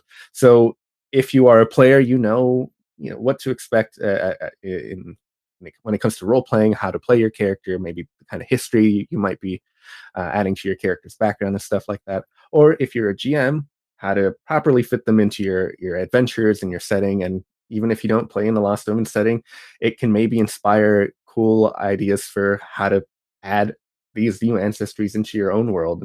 And then, of course, it's new playable stuff. It's just fun to play with. Okay, cool. I can now make an android that is also Geniekin of some kind. They're an Ifrit, so they overheat and stuff because of their elemental connection, and use that to empower their abilities. And that's just a really fun idea. And mixing and matching and all this stuff has just been super fun. I know a lot of people have been sharing their different ideas and concepts, and I've been seeing really just fun combinations, taking all the stuff from this book and making just exciting character ideas. Indeed, the art in this book is incredible, and it's hitting social media, like taking it by storm right now. People really enjoy the art. Yeah. So if while we've only shown you a few glimpses today, we've certainly had some beautiful previews at Paizo.com. Of some of the art that you can find within the book. People are taking liberties of just making sure that it's shared on Twitter and Facebook in all of its glory, talking about their favorite images, and it's really fun to see. There's some good memes out there already. Already. Yeah. Lou, do you have a favorite? Do you have favorites? Of course, it's the Leshy. I made sure the Leshy was shown because, of course, the Leshy is what is unique to, right? But there's so many of them now. Oh, it's wonderful. Yeah. I love it. And do you have a favorite kind? Yeah. No, we're just gushing now. What's your favorite Leshy? So I'm a big fan of that cactus one that y'all just showed on screen because I'm from SoCal. So I miss cactuses. I try to grow them here, but they all die. So hopefully if I ever play a Leshy, I don't accidentally kill the Leshy like I kill my cactuses. But yeah. So this book is pretty rules heavy for a Lost Omens book. Did that affect editing at all? Did you have to check in with the design team as well? How did that affect both of you from your editing standpoint or from your development standpoint? Just how rules heavy it is. Lou, go ahead and talk about Okay. editing, because boy, Well, there's a lot of stuff with the I know, right? There's a lot of stuff, but so I think I was actually mostly on Starfinder stuff during this, Right, so I right. wasn't on it as much. But sorry, I just lost my train of thought. I'm clicking around, looking at the pictures and stuff. But right. Well, that's all right, because we could actually segue here pretty easily into talking about the future of the Pathfinder Lost Omens line. And those include the Mwangi Expanse and the Grand Bazaar, two new hardcovers that have been announced. And Lou, I think you've got some good insights on these. What has your involvement been so far, and what do you know about them? So for the Mwangi Expanse, I was the editing lead on that. So I actually did write. Well, I started writing something for it, so I've got a little bit to talk about later on that I had a little part in. And I edited a lot of it, actually. And I, in fact, was just looking at it this morning before I hopped on stream. So I am looking at all the beautiful, beautiful art in this. It is. I actually, here's a little anecdote. I actually gasped out loud at some point. Like, I accidentally clicked onto a piece of art and I was like, oh my gosh. Like, I gotta just to Eloise's horn here, Eleanor and Louisa, y'all are so good at ordering art. It's a skill, isn't it? It is a skill, and they have that down packed. So right? So not to get, kind of real, but this is, this, I think, kind of happened during a really hard time for a lot of the editors and the writers and the developers and stuff. So not to say that the process was fraught, but I think a lot of, I guess, pain and personality kind of went into this book. It's a really personal project, I think, for a lot of us, including most of the writers who are sorry, Luis can talk more about that. Yeah. Well, what I hear you saying is that this book was really developed and built during 2020, and exactly. we all know of Yes. the plethora of events that occurred during 2020 that might affect us all, and so that was happening simultaneously, is what you're saying. Exactly. So a lot of the freelancers, like, we were all kind of in this Discord chat just together, like, we just got to keep each other afloat on this and just do whatever we can and put everything into this book, because it's so important to us to have this kind of representation out there now. Like, it's our Mwangi book, and it's absolutely beautiful, and it expands on the Expanse. I promise I didn't plan that. But yeah, so I'm just really, really excited about it. Yeah. Luis, let's take a step back and frame it for people who don't know what we're talking about. What is the sorry? What is no? problem. It's fine. I'm not a sequential thinker necessarily. I play one on TV, so we're gonna be sequential now and talk about the Mwangi Expanse. What is the book, Luis? Bring us up to speed. So the Mwangi Expanse, I'll tell you first about its place in the setting, and then what the book is. If you look at our setting, we focus on the Inner Sea region, and there's two continents, Avestan and Garund. And if you look at that bottom half of the map where Garund is, there's just a big old jungle, big giant region that is the Mwangi Expanse. It's this enormous, just untamed land. I guess untamed is not the right word. It's this natural region that has been kind of left untouched by any overpopulation or anything. There are definitely people that live there, but it's a place where you can go and have kind of nature wherever you look for hundreds and hundreds of miles, and kind of be left to both the beauty and the danger that brings. And it's a place that we've looked at here and there throughout the history of Pathfinder. There's even an AP that kind of brushed alongside of it for a bit, but this is our first chance to give it a deep focus. There was a campaign setting book in first edition, but we wanted to do a lot more than what we did the first time around, and that's why we ended up with this 312, I believe, page book that we're talking about now. where we talk about not only the people that live there, which we give them a lot of information. We talk about all the different human ethnicities. We give you deep dives on the different types of elves, dwarves, halflings, orcs that live there. We also give you all the information on the different cities, the different regions, and then in addition to that, give you some options in the form of new ancestries that you can check out, like the spider people known as Anadi, or some classics like the Gripply, which are the frog people from first edition, and then also give you a lot of inspiration, both in terms of like character ideas and storylines that you can work with, and of course end the book with a lot of different monsters that you can encounter while you're there to kind of fill in the adventures that you want to partake in while you're in the Mwangi Expanse. But I think a big important thing that we're doing with this, as Lou was alluding to, is trying to make this a book that covers something that I feel like not a lot of fantasy RPGs have really delved into too much, and we want to make sure that we're doing it right. We reached out to a lot of authors in the Black community and a lot of other people to help us out with this book. We make sure the book is introduced with an explanation about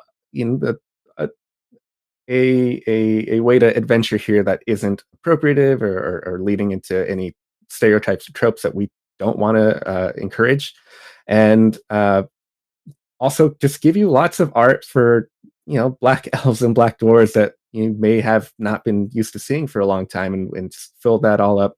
It is absolutely beautiful art. You can thank Eleanor Farron, the other developer on this book, 100% for that, because she is the one that actually did every single art order for this book. Wow, I didn't know that. So every single art piece you can thank in part to Eleanor because of those art orders, and of course our amazing art team and our artists. Yeah. That's I've just seen some sneak peeks recently, and it's breathtaking. Yes. You're right. Like, even just that cover, look at it. It's right. Yeah, it's just an indication of what's to come. It's amazing. It's absolutely stunning. So that's enough for this month for that topic. I'm sure we'll be talking about it. Oh boy. Yelling about that all day from now on. Right? We've reached just past 6 o'clock. So we'll go just a few minutes longer, talk a little bit about the Grand Bazaar, which is the hardcover after that. But we have plenty of time to talk about it in the months to come. So let's just let people know that it exists and it's coming. What can you tell us about it? In brief, the Grand Bazaar is a big equipment book that will feature lots of new items, magic items and alchemical items and weapons and stuff like that. But it's not just front to back equipment. It's also a kind of shop showcase. We created a bunch of unique shops. So things like a Monster Hunter shop and a Treasure Hunter shop and things like that, to give you both GMs something to answer to when someone asks, "Oh, what's the shopkeep's name?" Well, I don't know, Bob the shopkeep. There's right? this book is here to help you cover that. It gives you a bunch of NPCs to cover different shops, and also kind of give you lots of fun ideas for new story hooks. So if someone is in the shop and asks, "Hey, shopkeep, heard any rumors?" We have just a few rumors for you on that. And then you have NPCs to work with for, kind of put them wherever you want, put these shops wherever you want. They're all based in Absalom. That's where the Grand Bazaar is located. It's in the Coins District, a giant merchant bazaar that it meets every day and has pretty much anything you want for sale. And that's kind of the theme we want in this book. And come find different types of items if you want, new magic tattoos or whatever. Yeah. I think we have pretty much every category covered for a different type of item. You're not going to have a million of each item, but I think everyone's going to like the new types of items that we include for each of these groups. Excellent. Lou, do you have anything you want to add here, or just save it for later? I was actually going to mention the tattoo shop thing. That was going to be the one thing, is like, I'm so pumped for a tattoo Yes. Written by Avi Cool, a fellow tatted up editor. Oh, this is going to, and probably some amazing artwork there too. That's terrific. Yeah. Well, I think what we'll do now is just go right into our Paizo Live spoiler section. It's a few minutes after 6, and I think we've given everyone a lot to think about. So So, Luis, let's start with you. What's your Lost Omens spoiler? I'm gonna I assume it's Lost Omens, but maybe it's not. I have a million Starfinder spoilers. No, I wanted to talk about another bit of Grand Bazaar stuff. I know people have been asking about the Kobold Snare Setter feat from the APG, which mentions, hey, you gain access to uncommon Kobold snares. And then that book didn't have any because we were meanies. But we have definitely added a few uncommon Kobold snares for you Kobold trap setters and the like to look forward to in this book. There's a lot more snares that are available for everyone, but there's a special batch of Kobold specific ones for those Kobold players out there. Oh my gosh, that's great. Thank you so much. Yeah. All right, Lou, bring us home. What's your Pathfinder live spoiler? Okay, so mine is actually a little hint at one of the playable ancestries that are coming from the Mwangi Expanse, which are called the Shisk, which I kind of had some involvement in. I basically just like conceptualized them and sent Eleanor like this little doodle of a person. And Eleanor, of course, knocked the art order out of the park. They're adorable. I love them so much. But basically, they're a playable ancestry that they're very secluded and they live in the mountains, and they're very musical and verbal kind of society. And they're very fascinated with exchanging information verbally and stuff like that. And so they're kind of obsessed with like gathering information and maybe not sharing it so much, or maybe sharing it. I don't know. Like who knows? You got to get on their good side. But yeah, that's my little Paizo spoiler. Thank you so much. Thank you both for joining me. Thank you for saving the best for last, or at least waiting till the end of the show so patiently. We appreciate you. So thank you for coming. Thank you for having us. Yeah, thanks. All right. It's time for us to say goodbye tonight. I do want to thank all of my guests for, though they are my coworkers, they are also guests on this show, and they've been kind enough to allow all of us to join them in their homes tonight. And I'm very grateful for that, and I'm sure you are too. I also want to express my gratitude to my predecessors, Dan Tharp and Peyton Smith, who have both worked on Paizo shows and produced Paizo shows before me. I've learned so much from both of them, and I know you players and all of us at Paizo still consider them an important part of the Paizo story. Finally, I want to make sure that you don't miss Pathfinder Sundered Waves live play at Gen Con, at the Gen Con Spring Showcase on Saturday, March 6th at 5 p.m. Pacific at twitch.tv/GenConTV. The original cast of Troubles in Otari is returning for this special Gen Con live event, and trust me, you're going to want to watch this one live if you possibly can. Until then, you can find us at paizo.com on Twitter, Facebook, Instagram, and YouTube. We have an abundance of RPG riches to share with you every day. We'll be back next month with more Paizo Live. Thanks for watching.